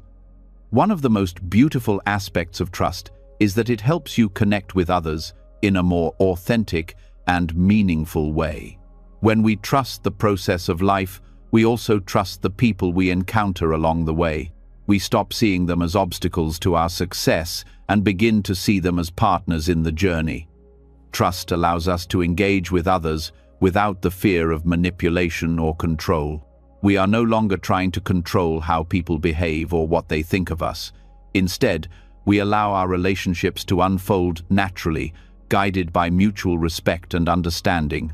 In the Buddhist tradition, trust in the process of life is deeply connected to non-attachment to self. When we are attached to a specific identity or outcome, we constantly feel the need to control how others perceive us, how we perform, and how our lives unfold. But trust in life allows us to let go of this attachment, to stop seeing ourselves as rigid, fixed identities, and instead to flow with the natural unfolding of life. We understand that we are not defined by our past, our achievements, or our roles, and that we are free to evolve as life presents new challenges and opportunities. Trust also enhances our ability to forgive both others and ourselves. When we trust the process, we let go of the need for everything to be fair or right.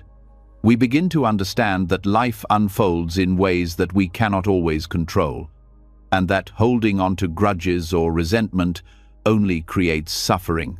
Trust allows us to forgive, not because we condone the actions of others, but because we trust that life's journey has its own lessons for everyone involved. Letting go of the need for justice or revenge frees us from the weight of anger and resentment, allowing us to experience peace. In a practical sense, trust helps us make decisions with clarity and confidence. When we trust life's unfolding, we no longer feel the need to obsess over every decision or worry about making the wrong choice. Trust gives us the ability to make decisions from a place of calmness, not fear. We understand that there is no such thing as a perfect decision, only decisions that align with our values and our current understanding of the world. Trust allows us to move forward without regret, knowing that life is constantly evolving, and every step we take is part of the process. When we truly trust life, we also understand that everything is interconnected. Our actions, thoughts, and intentions ripple out into the world and affect others in ways we may not always understand. Trust in life is the recognition that we are part of something larger than ourselves, and that the universe has a way of guiding us toward what we need. This interconnectedness is not something to control, but something to embrace. It teaches us to act with kindness, compassion, and understanding, knowing that everything we do contributes to the greater whole. Ultimately, trust in life allows us to experience freedom. It's the freedom from fear, from the need to control, and from the pressure to achieve. It's the freedom to live fully in the present, to engage with life without the weight of expectation. Trust is not passive. It's a dynamic engagement with life that allows us to move through challenges, uncertainties, and transitions with grace and ease. When we trust the process, we find that everything falls into place, not because we forced it, but because we allowed it to unfold naturally. As you begin to trust the flow of life and release the need to control every outcome, you may notice a subtle shift within yourself, a deeper connection to the present moment. In our culture, we are often caught in a whirlwind of worries about the past and future, leaving little space for peace. But when you slow down, take a deep breath, and center yourself in the present, you realize that everything you need is right here, right now. This simple act of focusing on your breath brings you back to your center and helps you release the strain of trying to control the uncontrollable. In Buddhist philosophy, being fully present is a key element in cultivating peace, and the breath serves as an anchor for that practice. When you focus on your breath, You bring your mind's attention away from distractions and back to the only moment that truly exists, the present.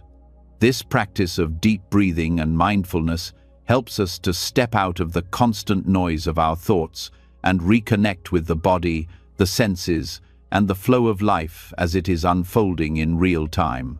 The breath is a tool that is always available to us, yet we often overlook its power. The simple act of breathing deeply can immediately shift your mental state, reducing stress, calming anxiety, and alleviating tension. It doesn't require any special skill or equipment, just the ability to focus on something as natural and essential as your own breath. As you inhale and exhale, you reconnect with the rhythm of life itself. And in doing so, you release the need to control. You let go of the mental chatter that tells you to hurry, to worry, and to force. The more you breathe consciously, the more you create space for peace to settle into your being. The practice of mindfulness is intertwined with the breath. In Buddhism, mindfulness is the art of being fully present in each moment, without judgment or distraction. This is especially important in a world that is constantly pulling our attention in 1,000 directions. When you bring your focus to your breath, you are practicing mindfulness, gently guiding your awareness back to the here and now, where everything unfolds in its own time. By focusing on the breath, you step out of the past or future and into the only time that is real. In doing so, you naturally relieve strain and stress. The breath is not just a physical act, it also has a profound impact on our nervous system and emotional state. When we are stressed or anxious, our breathing becomes shallow, which creates a cycle of tension in both the body and mind. By consciously deepening your breath, you break that cycle. As you inhale deeply and exhale slowly, your nervous system shifts from a state of fight or flight to a state of rest and relaxation. This simple shift in the way you breathe can instantly reduce stress, lower your heart rate, and bring clarity to your mind. Breathing deeply is also a reminder that you are alive, here, and present in this moment. Every breath is an affirmation of life. When we become aware of our breath, we are reminded that we don't need to do anything to earn our existence. We don't need to struggle or force. Simply being present is enough. This realization is liberating. It allows us to let go of the constant striving for something more and to appreciate the inherent peace that exists in just being. Through the breath, we reconnect with the simplicity of life. And in that simplicity, we find freedom from the pressure to control. The breath also has the ability to bring us into a state of balance. When we are caught in our thoughts, especially during times of stress, we tend to lose touch with the present moment. Our bodies and minds become disconnected, and we start to feel overwhelmed. But by focusing on the breath, we restore balance between mind and body. The rhythmic rise and fall of each breath is a natural process that helps center us, bringing clarity and calmness. The more we practice this, the more we become aware of how closely our thoughts and emotions are tied to our physical state. By cultivating awareness of our breath, we strengthen our ability to respond to life with calmness and perspective, rather than reacting out of anxiety or tension. The act of mindful breathing encourages acceptance of the present moment as it is. Often, the strain in our lives comes from resisting what is happening right now, wishing things were different, or worrying about what may come next. The breath invites us to pause and accept the flow of life, just as it is. Each breath reminds us that life moves in cycles, and just as we inhale and exhale, so too do the events of our lives ebb and flow. When we let go of resistance and accept the present moment, we allow life to unfold without the need for force or struggle. This acceptance fosters peace and reduces the emotional strain of trying to make things fit into a specific narrative. One of the most powerful aspects of focusing on the breath is its ability to bring us into a state of non-reactivity. When we are caught up in our thoughts, It's easy to become reactive, quick to judge, blame, or criticize. But by focusing on the breath, we can pause before reacting. We create a space between stimulus and response, allowing us to respond with greater awareness rather than with impulse. This practice of non-reactivity is crucial in breaking the cycle of habitual, automatic responses that often lead to stress or conflict. By returning to the breath, we can choose how we engage with the world, rather than reacting from a place of unconscious habit. Breathing mindfully also helps us to become aware of the temporary nature of everything. Just as each breath is a fleeting moment, so too are our thoughts, emotions, and circumstances. When we are caught in moments of difficulty or discomfort, it can feel as though those moments will last forever. But by focusing on the breath, we remember that nothing is permanent. Every inhalation and exhalation reminds us that all experiences, whether joyful or painful, are transient. This understanding helps us to navigate life's challenges with greater ease, knowing that they will pass, just as our breath flows in and out. Mindful breathing also has a grounding effect.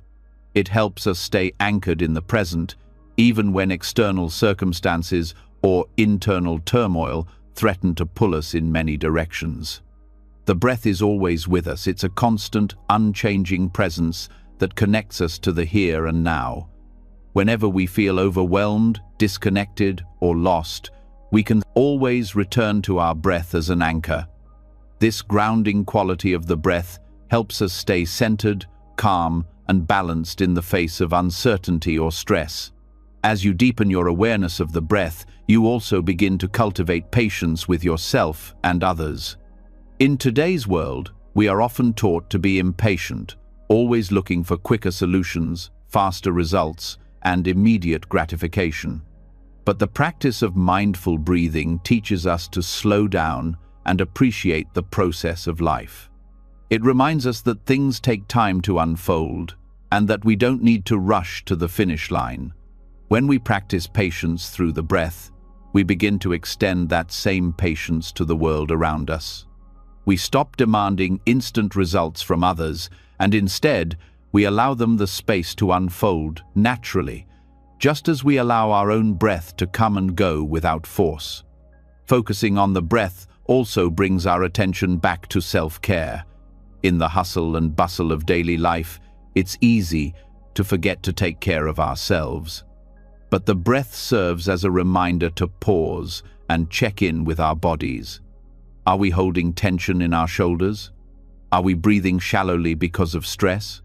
By taking a moment to focus on our breath, we reconnect with our bodies and become more aware of where we are holding stress or discomfort. This awareness enables us to release tension and find relief, allowing us to care for ourselves physically, emotionally, and mentally. As you continue to practice deep breathing and mindfulness, you'll notice that the mental clutter that often fills your mind starts to clear. The constant noise of thoughts, worries, and distractions gradually fades as your focus shifts to the present moment. In this space of mental clarity, you are able to see things more clearly, make decisions with more wisdom, and engage with life in a more meaningful way. The breath is a tool that helps you not only release stress but also gain insight and perspective. Finally, by making breath awareness a regular practice, you begin to develop a deeper connection to yourself and the world around you. You start to realize that the breath is not just a biological function, but a spiritual one that connects you to the rhythm of life. Every inhale is a reminder of the life force that flows through you, and every exhale is a release of what no longer serves you. This dance between inhale and exhale mirrors the dance of life itself, where we come into being and gradually let go of what we no longer need. By aligning ourselves with this natural flow, we can navigate life with more ease, less strain, and more peace. As you continue to explore the peace that comes from focusing on the breath, surrendering control, and trusting life's natural rhythm, you may begin to notice a powerful shift in how you experience the world around you. Life's constant ups and downs, the contrasts between joy and sorrow, success and failure, are inevitable. But what if, instead of fighting against them, you embrace them as part of the natural order? This is one of the most profound teachings in Buddhism, the wisdom that tells us to look beyond the dualities of life and embrace its contrasts without resistance. We live in a world that thrives on categorization, labeling everything as either good or bad, positive or negative, success or failure. But this dualistic thinking limits us and creates unnecessary suffering. We constantly strive to keep everything in the good column while pushing away what we perceive as bad. In doing so, we find ourselves constantly in a battle against our circumstances, our emotions, and the ever-changing flow of life. But Buddhist teachings invite us to step beyond this binary thinking, showing us that life's contrasts don't need to be battled or balanced in the way we think they do. Instead, they can be embraced as natural expressions of life's flow. Buddhism encourages us to observe the impermanent nature of all things. Everything, whether it's our emotions, our successes, or our hardships, is in constant flux. We experience joy, but it will eventually fade into sadness or challenge. We achieve a goal, only to encounter a new one that requires effort. This constant shift is the nature of life, and when we stop resisting it, we begin to experience a profound freedom. Duality, the notion that there are opposites, is part of the human condition, but it doesn't define us. In embracing these opposites, without attaching labels of good or bad, we step into a deeper understanding of ourselves and the world. The notion of balance often seems like an ideal we should be striving for. We seek to manage the tension between happiness and sadness, success and failure, comfort and discomfort. However, when we focus too much on achieving a perfect equilibrium, we can end up forcing an unnatural stability onto life. Trying to force balance creates a subtle form of resistance. Instead of trying to impose balance, Buddhist teachings encourage us to embrace life's fluctuations naturally. Life will always move between highs and lows, and the more we accept this flow, the less strain we feel. When we resist the contrasts in life, we are often reacting from a place of fear or attachment. We fear the pain that comes with loss or failure, and we become attached to the moments of joy and success, hoping they will never end. However, this attachment creates suffering because we are constantly expecting life to stay in one state. The reality is that nothing stays the same. The more we resist this natural change, the more we struggle. But when we embrace life's inevitable contrasts, we stop fighting against what is. We begin to see that both joy and sorrow, pleasure and pain, are part of the same continuum, and we can experience peace in the midst of both. This is the true meaning of acceptance in Buddhist philosophy. Acceptance doesn't mean passively letting things happen to us, but rather acknowledging the reality of the moment without resistance. When we accept that life is full of both high and low points, we free ourselves from the desire to control or avoid certain experiences.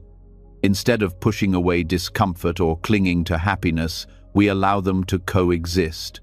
Both are fleeting, and both are necessary for our growth. Embracing this truth allows us to move through life with more ease, because we are no longer in a constant struggle to keep things in one state. The practice of mindfulness supports this acceptance. Mindfulness invites us to experience each moment fully, without judgment. We observe life as it is, rather than trying to categorize it into good or bad. This practice helps us detach from our habitual reactions, like the tendency to avoid discomfort or chase after pleasure. Instead, mindfulness teaches us to be present with what is happening right now, accepting both the pleasant and the unpleasant aspects of our experience. When we do this, we see that both sides of the coin are just that, two sides of the same experience. Neither is more real or important than the other. They simply arise and pass away, and by observing them with mindfulness, we free ourselves from the weight of judgment and resistance.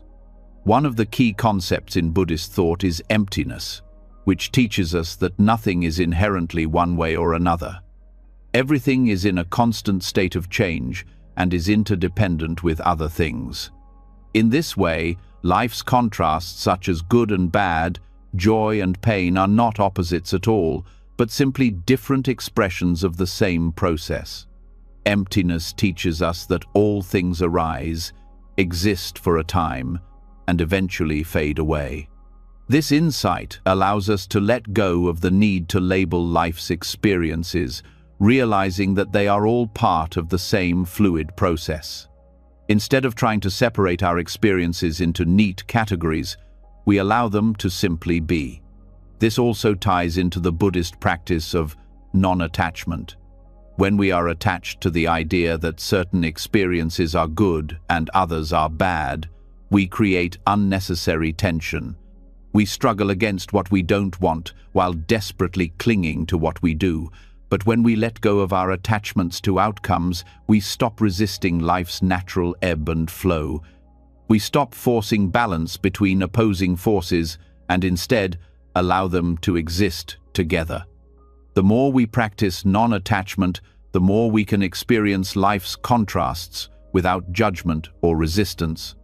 Compassion is another essential part of embracing duality. When we encounter others' pain or suffering, it's easy to feel the need to fix or change it because we don't want them to experience discomfort.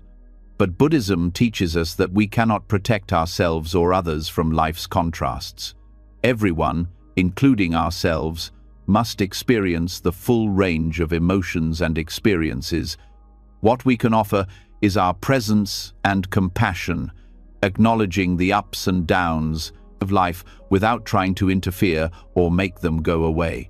Compassion means sitting with others in their pain and joy, knowing that both are necessary for their journey. By embracing both aspects of life, we learn to live with greater acceptance and understanding, without the need to manipulate or control what is happening.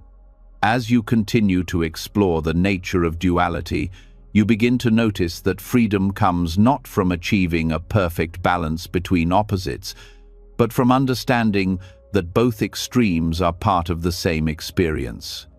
The more you accept life's natural rhythm, the less you feel the need to push against its fluctuations. Instead of seeking to avoid discomfort or cling to comfort, you move through life with an openness to all experiences, knowing that each one has something valuable to teach. This is true freedom, the freedom to experience life fully, without the need to force balance or control outcomes. One of the most profound teachings in Buddhism is the idea that everything is interconnected. Life's contrasts, while they may appear to be opposites, are interdependent. Without darkness, there can be no light. Without pain, there can be no joy. This interconnection is what allows us to embrace life's contrasts without struggling. We understand that all experiences are part of a larger whole, and that we are constantly moving between these different states as we evolve. Each moment, whether high or low, is part of the flow of life, and by accepting this, we are free from the need to categorize, label, or judge. In embracing life's dualities, we also cultivate a deeper sense of wisdom. Wisdom is the ability to see things as they truly are, without the distortion of judgment or attachment. It is the ability to understand that life's contrasts are not separate or opposing forces, but part of the same unfolding process. Wisdom allows us to navigate life's challenges with grace, knowing that both joy and sorrow are transient, and that each has its own value. By seeing life through this lens, we stop seeing dualities as threats or burdens and begin to see them as essential aspects of our human experience. As we let go of the need to force balance and allow life's contrasts to simply be, we find that peace arises naturally. Peace doesn't come from avoiding the ups and downs of life, but from accepting them as part of the natural order. When we embrace duality without judgment or resistance, we cultivate a deep sense of peace that transcends external circumstances. We stop trying to control life's flow and instead allow ourselves to move with it, trusting that everything is unfolding exactly as it should. This is the essence of the Buddhist path: to embrace life fully in all its highs and lows, its joy and pain, its successes and failures without resistance. By stepping beyond duality, we learn to live in harmony with the world around us, not fighting against it, but flowing with it. Through this acceptance, we free ourselves from the struggle and find a peace that transcends the dualities of life. As you begin to embrace life's natural flow, understanding the wisdom of duality and releasing the pressure of forcing balance, you may notice an even deeper truth emerging. A truth that shows up in every part of your life, in every relationship, and in every goal you set for yourself. It's the subtle yet powerful grip that expectations have on your mind. Expectations are woven into nearly every desire. We have the need for outcomes to match our hopes, dreams, and plans. But what if these very expectations, this constant striving for something specific, is the root cause of much of our suffering? Buddhism teaches us that expectations, when unchecked, set us up for disappointment. We live in a world of possibilities, yet we often hold tight to rigid ideas of how things should be. This leads us to a constant cycle of hoping for outcomes, attaching our happiness to them, and inevitably feeling let down when things don't turn out the way we imagined. Each time an expectation is unmet, it leaves us disillusioned, frustrated, or even angry. But the truth is, the problem isn't with life's unpredictability or the failures we experience, it's with our attachment to specific outcomes.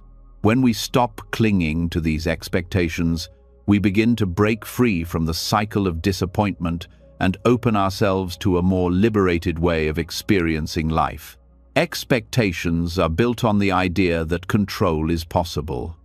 We set our sights on an outcome, a goal, or a desire, and we attach ourselves to it as if it will guarantee happiness. However, in doing so, we create an illusion of certainty in an uncertain world. We believe that if we can control the outcome, we can control our emotional state. Yet life is full of uncertainty and change, and no matter how much effort we put into forcing things to fit into our desired outcome, they may not align as we planned. The more we attach our happiness to these external outcomes, the more we find ourselves on a roller coaster of highs and lows, constantly battling with disappointment when things don't go the way we imagined. The Buddhist concept of non-attachment offers a powerful antidote to this cycle. Non-attachment doesn't mean indifference, rather, it means engaging with life without clinging to specific results. It's the understanding that our happiness doesn't depend on whether or not things turn out the way we want them to. By letting go of the need for specific outcomes, we free ourselves from the constant cycle of disappointment. This doesn't mean we stop setting goals or making efforts. It means we release our attachment to the result, allowing ourselves to experience peace regardless of the outcome. The attachment to expectations often causes suffering because it places our emotional well-being in the hands of external factors. When we tie our happiness to specific events, people, or achievements, we set ourselves up for disappointment when those things don't meet our expectations. This is not to say that we shouldn't aim for meaningful goals or aspirations, but rather that we should approach them with a sense of openness and flexibility. We must learn to embrace life as it unfolds, without rigidly adhering to how we think things should be. When we stop clinging to the outcome, we find that the journey itself holds the true rewards. By embracing non-attachment to outcomes, We stop holding on to the narratives we've created about how our lives should look. These narratives, shaped by cultural ideals, personal desires, and external pressures, often cloud our perception of reality. When our expectations aren't met, we feel that reality has let us down, that we've been denied the happiness or success we deserve. However, this thinking creates unnecessary suffering. The key is to release the need for things to unfold in a certain way and accept them as they are. The moment we stop resisting, we create space for peace and acceptance, transforming the disappointment into an opportunity for growth and learning. Expectations often arise from a deep sense of lack, the feeling that we are not enough or that we need something outside of ourselves to complete us. This constant striving for fulfillment through external circumstances leads to disappointment because nothing external can provide lasting satisfaction. Buddhism teaches us that true happiness comes from within, and by letting go of the attachment to external outcomes, we reconnect with our inner peace. We stop looking for validation from the world around us and begin to find it in our own being. When we release our need for outcomes, we open ourselves to the present moment where true contentment lies. One of the most freeing aspects of releasing expectations is the ability to be present in the moment. When we let go of the need for things to turn out a specific way, we can engage with life as it is, without the constant mental chatter of wishing things were different. This presence brings clarity, peace, and an appreciation for what is happening right now, not for what we hope will happen. We begin to experience life more fully, appreciating the nuances of each moment without being weighed down by the pressure of future expectations. When we are constantly attached to expectations, we also limit ourselves by narrowing our vision of what is possible. We may become fixated on a specific goal or outcome, believing that it is the only path to happiness or success. This narrow focus prevents us from seeing the full range of possibilities that life has to offer. By letting go of rigid expectations, we open ourselves to new opportunities that we may not have considered, allowing life to surprise us in ways we could never have planned. In Buddhism, there is a strong emphasis on letting go of the need for control, not just over outcomes, but over other people and situations as well.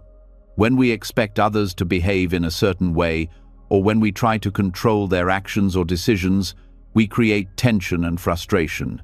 The more we try to control, the more resistance we build, and the more disappointed we become when things don't align with our expectations. Letting go of the need to control others is a powerful practice of non-attachment. It frees us from the burden of trying to shape the world around us and allows us to accept people as they are, without imposing our expectations upon them. Acceptance is the counterpart to non-attachment. Acceptance does not mean resignation. It means acknowledging reality as it is, without trying to change or manipulate it. When we accept that life is unpredictable and that things don't always go according to plan, we stop fighting against what is. This acceptance reduces stress and disappointment because we no longer measure our happiness by external circumstances. Instead, we allow ourselves to flow with life, trusting that each moment is an opportunity for growth, even if it doesn't match our expectations. The key to breaking free from the cycle of disappointment is awareness. The awareness that our attachment to expectations is what causes our suffering. The more we are aware of the expectations we place on ourselves, others, and life itself, the more we can choose to let them go. Awareness allows us to recognize when we are attaching our happiness to an outcome, and it gives us the freedom to choose a different path. Instead of clinging to what we think should happen, we can engage with life fully, trusting that whatever unfolds is exactly what we need. Buddhism teaches that when we release our attachment to specific outcomes, we align ourselves with the natural flow of life. Karma plays a crucial role in this process. By acting with pure intentions without expectation, we allow positive karma to unfold naturally. When we act from a place of non-attachment, we allow our actions to be guided by wisdom, compassion, and clarity, rather than by the need for a particular result. This creates a space for life to respond with grace, offering us the best possible outcomes without the strain of effort and control. It's also important to recognize that disappointment itself is not inherently negative. Disappointment arises when our expectations are unmet, but it's through this very disappointment that we learn, grow, and evolve. When we release the need for outcomes, we stop seeing disappointment as something to avoid or resist. Instead, we begin to see it as an opportunity for reflection and learning. Disappointment becomes a teacher, showing us where our attachment lies and guiding us toward greater acceptance and peace. Breaking free from the cycle of disappointment doesn't mean abandoning your dreams or goals. It means approaching them with openness and flexibility. When we stop tying our happiness to a specific result, we open ourselves to the possibility that something even better might unfold. Non-attachment frees us from the anxiety of needing things to go a certain way and allows us to embrace life's surprises, knowing that whatever happens, we can handle it with grace and equanimity. Ultimately, the more we practice non-attachment, the more we experience freedom. Freedom from the pressure of expectations, freedom from the need to control outcomes, and freedom from the constant cycle of striving for something that may never come. When we release the need for specific results, we can approach life with a sense of ease, knowing that everything will unfold as it should. This freedom brings us closer to our true selves, allowing us to live fully in the present moment, free from the weight of disappointment and unfulfilled expectations. As you begin to let go of rigid expectations and the constant pressure to control outcomes, you might start to notice a shift in your mind, an internal peace that feels rare in today's world. The more you embrace the flow of life, free from the mental strain of attachment and frustration, the more you begin to sense an underlying stillness. It's a quiet space that holds within it the potential to dissolve the tension that often leads to conflict in our thoughts, emotions, and actions. To cultivate this peace more fully, there is a powerful tool that the Buddha shared with us: meditation. Meditation is not just a practice, it's a profound journey that, when embraced fully, can transform the very way we live and experience the world. Buddhist meditation offers a unique path to inner peace by helping us release mental conflict and inner tension. We often carry so much weight within us, thoughts of worry, resentment, or fear, that it becomes difficult to experience life with ease. Our minds race, our emotions fluctuate, and we become consumed by the noise of it all. In these moments, we struggle to find clarity or a sense of direction. Yet, meditation serves as a practice that allows us to let go of this clutter, creating the space necessary for mental clarity and emotional calm. When you begin to meditate, you learn to separate yourself from the chatter of the mind, recognizing that you are not your thoughts. In this process, you start to notice how much of your internal conflict is rooted in identifying with your thoughts, feelings, and desires. Meditation allows you to witness them rather than become entangled in them. As you sit quietly, focusing on your breath, you create the space to observe the thoughts and emotions that arise without judgment. This practice of observation reduces the power that these thoughts hold over you, allowing them to come and go like clouds in the sky. The more you do this, the less mental conflict you experience, and the more you can live in alignment with your true self. Buddhist meditation also helps us release attachment to the constant demands of the mind. We often think that, in order to find peace, we need to fix our thoughts, emotions, or circumstances. But meditation teaches us that peace isn't something to achieve or fix. It is something that arises when we stop resisting. When we stop forcing the mind to behave a certain way, we allow it to settle naturally. This process of letting go is at the heart of meditation. The more we try to control, the more resistance we create. But when we sit in stillness and let go of the need to control, we create a natural flow that leads to ease. One of the most profound teachings that meditation brings is the ability to experience the present moment without the weight of past regrets or future worries. We often feel trapped by the mental narrative that loops endlessly in our minds. We replay old conversations, rehash past mistakes, or constantly plan for what's next. This ongoing cycle of thinking creates a sense of mental overload, leaving us exhausted and disconnected from the now. Meditation helps break this cycle by gently guiding us back to the present moment. With each breath, we train the mind to focus on the here and now, allowing us to experience life more fully. In doing so, we release the grip of mental conflict and invite a deeper sense of peace and presence into our lives. At first, this may feel challenging. Our minds are so used to grasping for thoughts or planning for the future.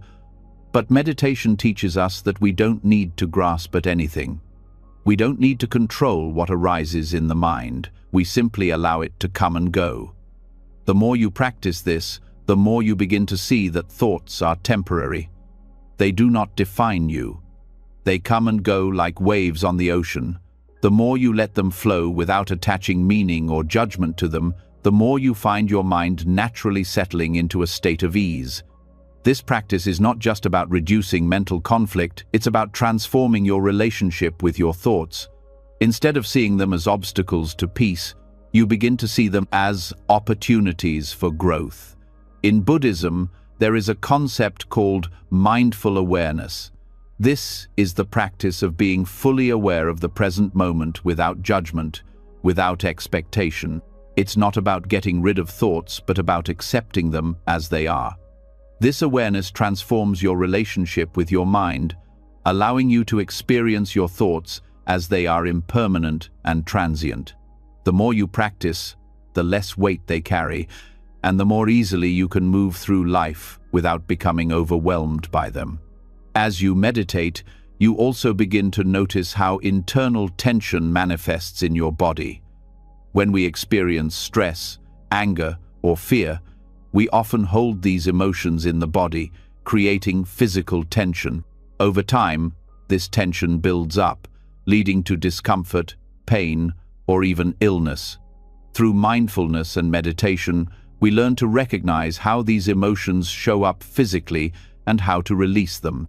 By focusing on the breath and bringing awareness to the body, we can soften the physical tension, releasing it with each exhale.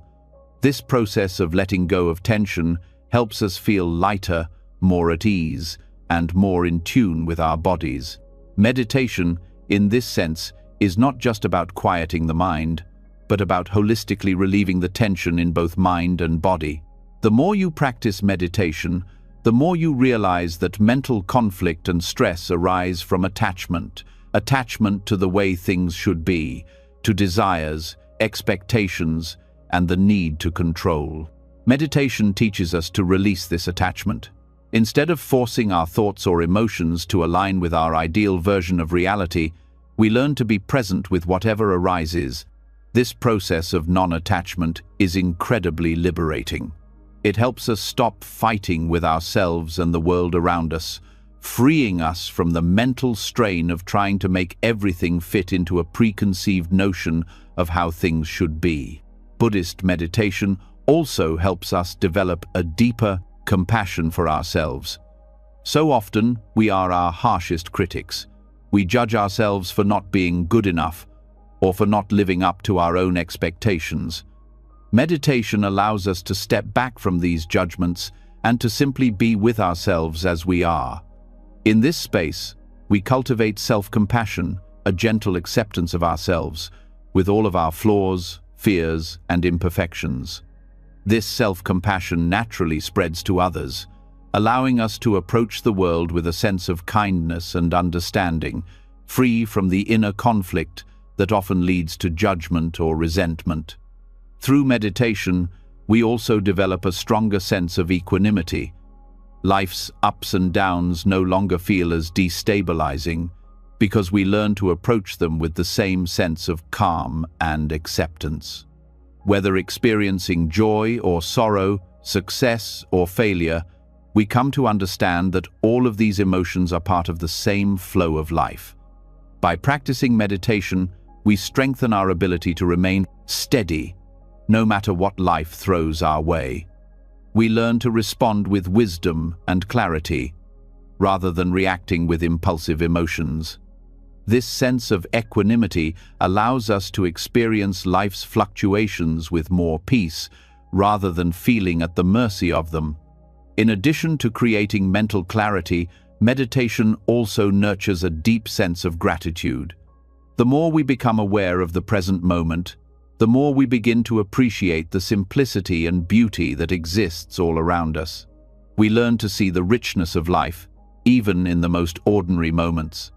Gratitude becomes a natural byproduct of mindfulness, and this gratitude nurtures a sense of contentment and joy that comes not from external achievements, but from simply being alive and present in the moment.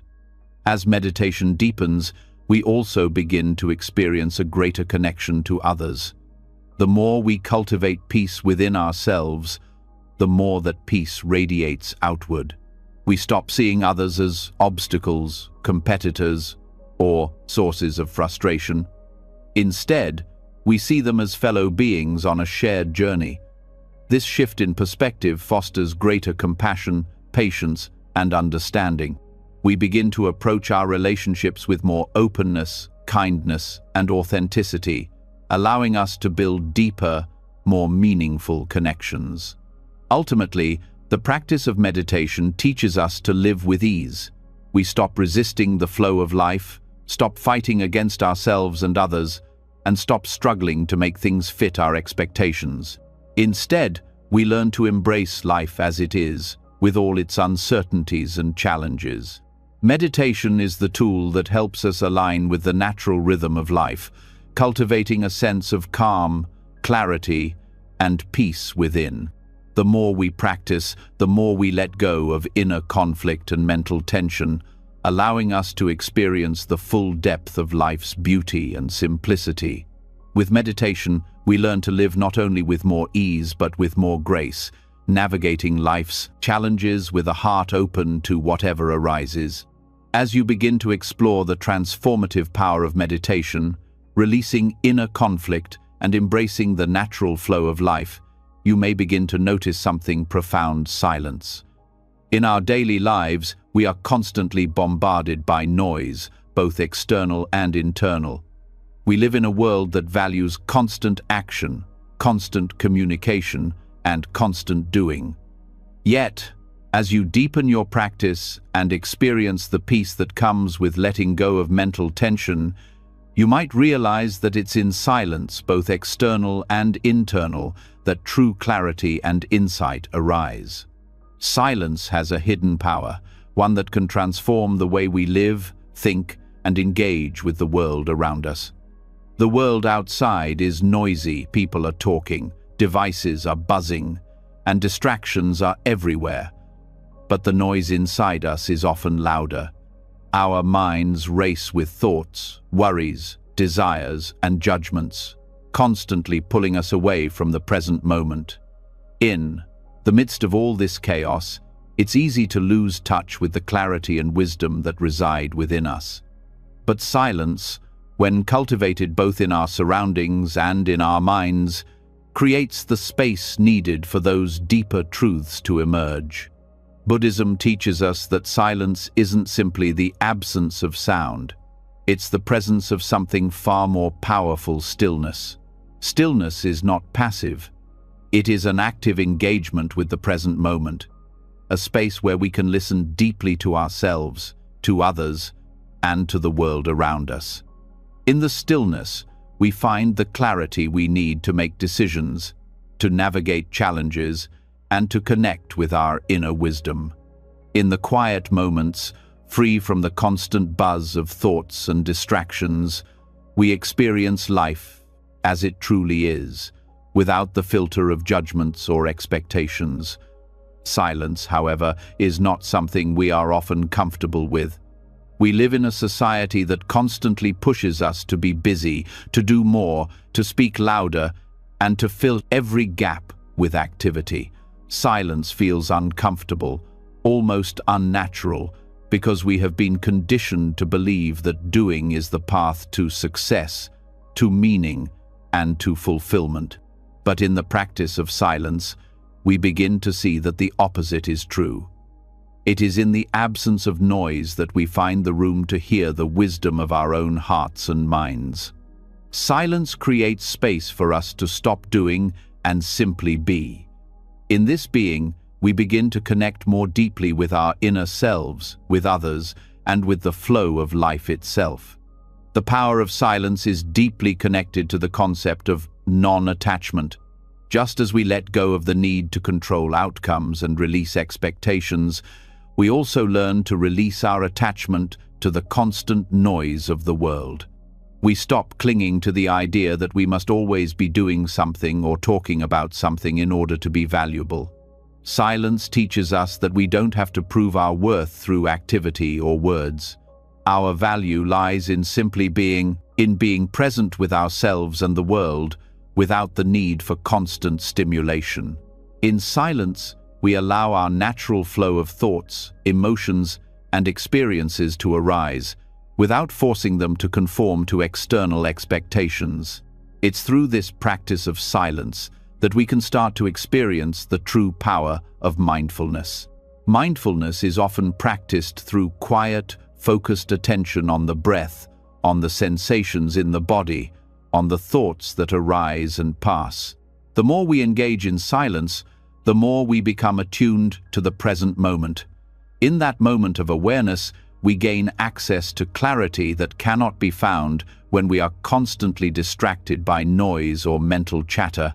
In silence, we allow ourselves to observe without judgment, to witness what is arising within and around us without getting caught up in it. This type of mindfulness brings about a deeper understanding of our true nature, free from the distortions of external noise or internal distractions. In addition to mental clarity, silence fosters inner peace.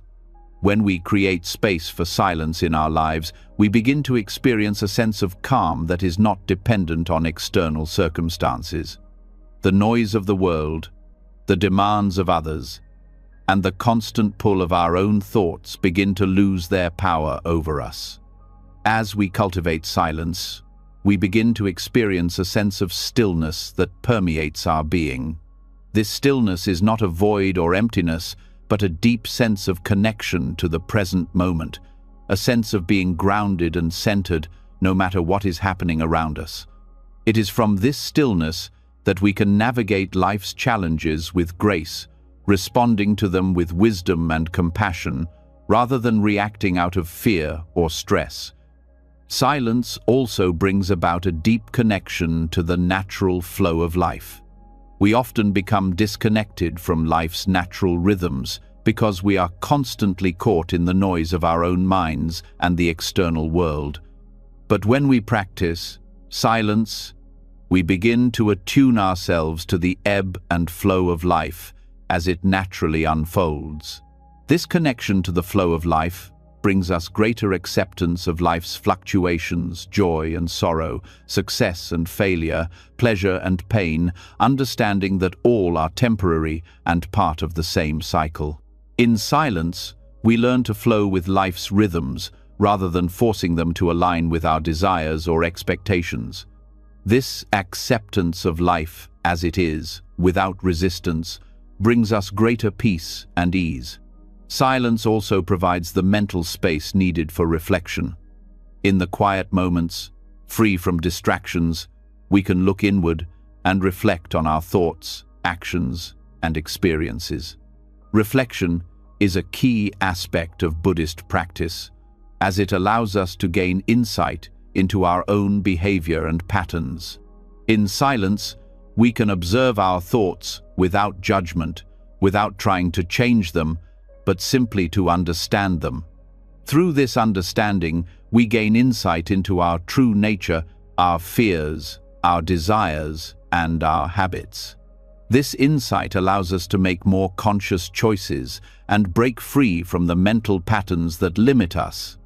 Another powerful aspect of silence is its ability to foster compassion. When we are quiet and still, we become more present with others.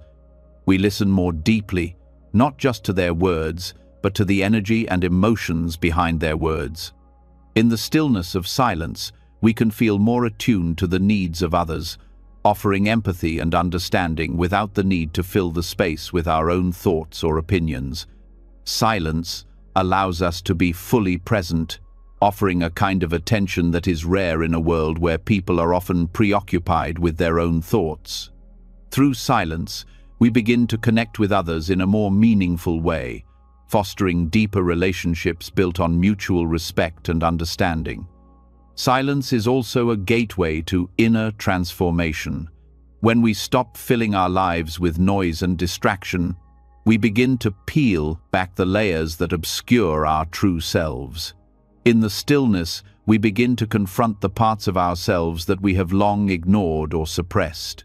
The mind can be filled with fears, regrets, and desires that prevent us from fully embracing who we are. But in silence, we are no longer able to distract ourselves from these inner struggles. Instead, we face them directly, with compassion and understanding. This confrontation with our inner world, though challenging, is a vital step toward healing and transformation. The more we sit with ourselves in silence, the more we uncover the wisdom, strength, and peace that resides within us. The power of silence also helps us to release emotional baggage. We often carry emotional wounds from the past, holding on to pain, resentment, or anger. These emotions create inner conflict, preventing us from experiencing peace. But when we sit in silence, we create space to process and release these emotions. Silence allows us to feel our emotions fully without being overwhelmed by them. Through mindfulness in silence, we can acknowledge these emotions without judgment, allowing them to arise and pass without clinging to them. This release of emotional tension allows us to move forward with a lighter heart, free from the weight of unresolved feelings. Lastly, the practice of silence nurtures our ability to embrace the unknown. The mind often seeks certainty, wanting to know exactly what will happen next, wanting to control life's unfolding. But in silence, we allow ourselves to sit with uncertainty. We let go of the need for constant answers, and instead, we embrace the mystery of life. This acceptance of the unknown frees us from anxiety and worry, allowing us to move forward with a sense of trust and openness. Silence teaches us that we don't need to know everything. We simply need to trust that life will reveal itself in due time, and we are fully capable of navigating whatever comes our way. In embracing silence, we open ourselves to greater wisdom, peace, and clarity. It is through the stillness that we can connect to our deepest truth, break free from the noise that holds us back, and experience life with more ease and understanding. By making space for silence in our lives, we cultivate a more mindful, compassionate, and centered way of being. In this silence, we find the key to living with true clarity and grace, free from the distractions that keep us from experiencing life fully. As you begin to embrace silence and the power of stillness, you may start to realize that true peace does not come from struggle or force. In our world, we are often taught that success and enlightenment require relentless effort, constant striving, constant doing. But Buddhism offers a radically different perspective. Peace is not achieved through struggle, but through acceptance and understanding. This approach reveals that the more we try to force our way to peace, the further we move from it. Instead, it is in letting go of the constant battle and surrendering to life as it is that we can truly find the path to enlightenment. Buddhism teaches that enlightenment is not a destination, but a state of being that arises naturally when we stop resisting life. It is not attained through forceful effort, but through the cultivation of mindfulness, compassion, and non-resistance.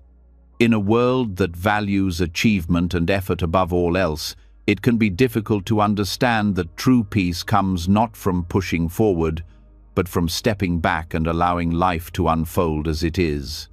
By releasing the need to control, we create space for peace to enter our lives.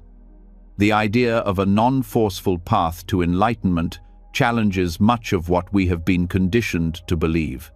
We often think that in order to be successful, we must push ourselves beyond our limits, overcome obstacles through sheer willpower, and achieve constantly.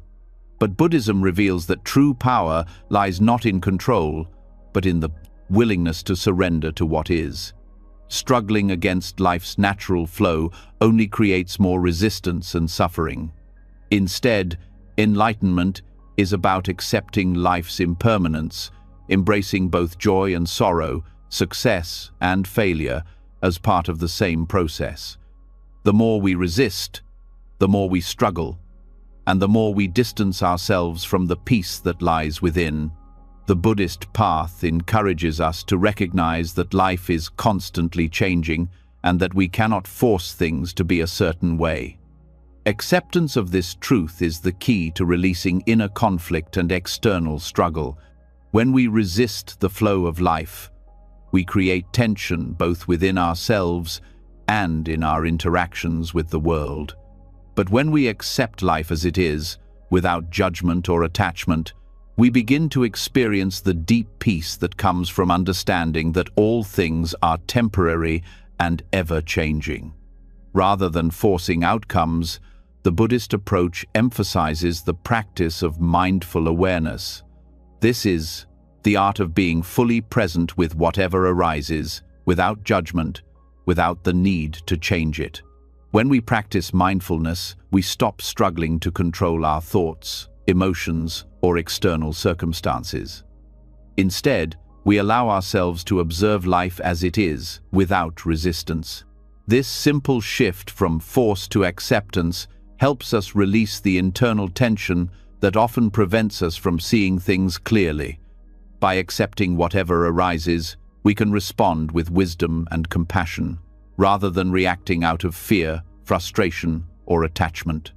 Non-resistance is not about passivity. It is about active participation in life from a place of calm and clarity. It's about stepping into life without trying to force or control outcomes.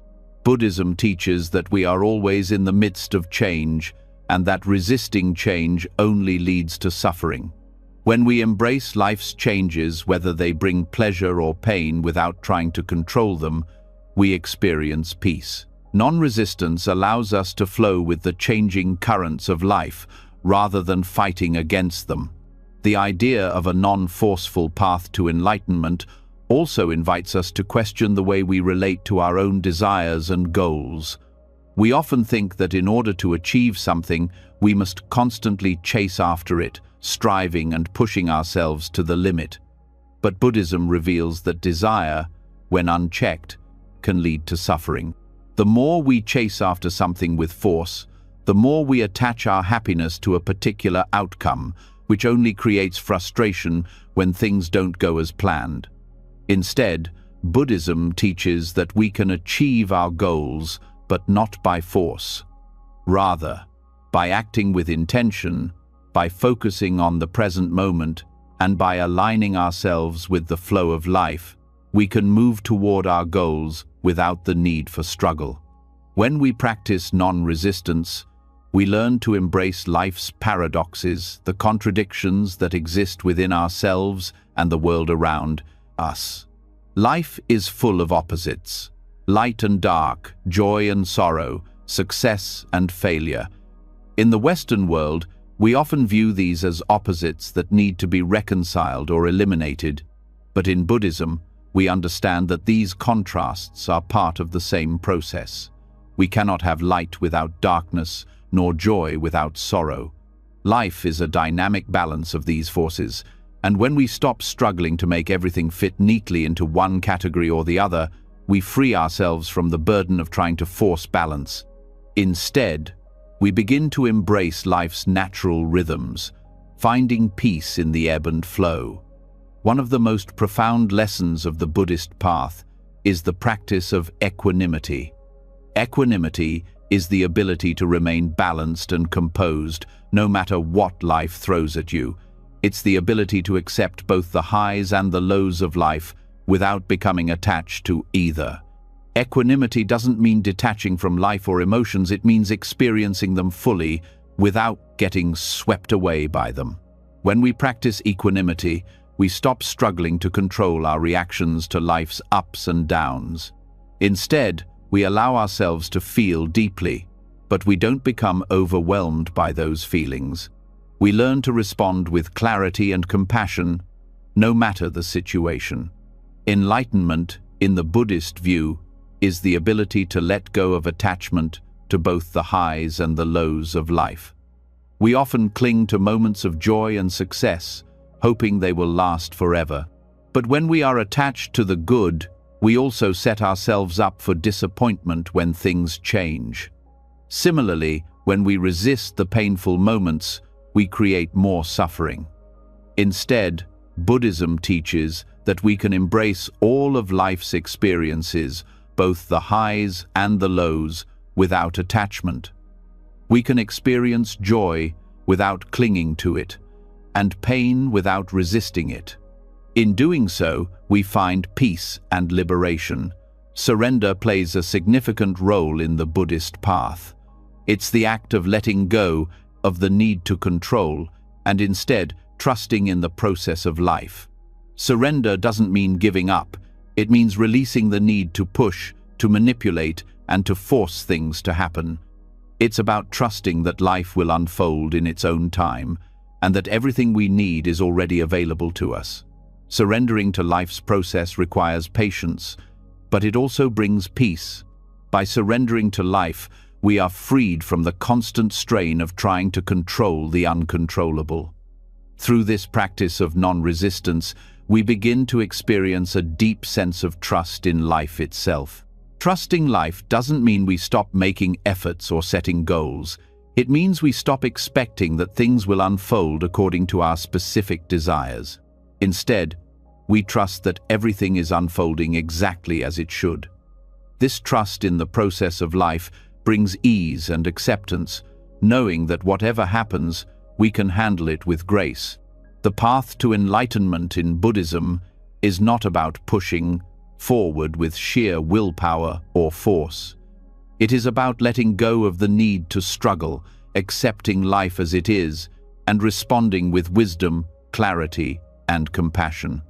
The more we practice non-resistance, the more we align ourselves with the natural flow of life, and the more we experience peace.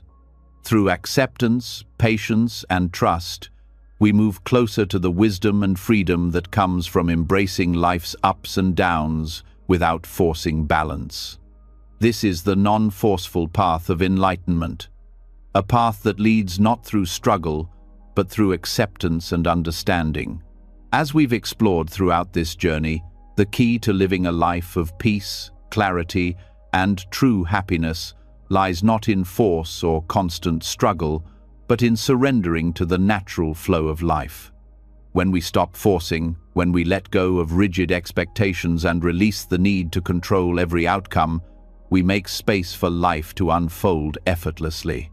Through Buddhist wisdom, we've learned that patience, trust, and acceptance aren't passive states. They are active practices that guide us toward a life of ease.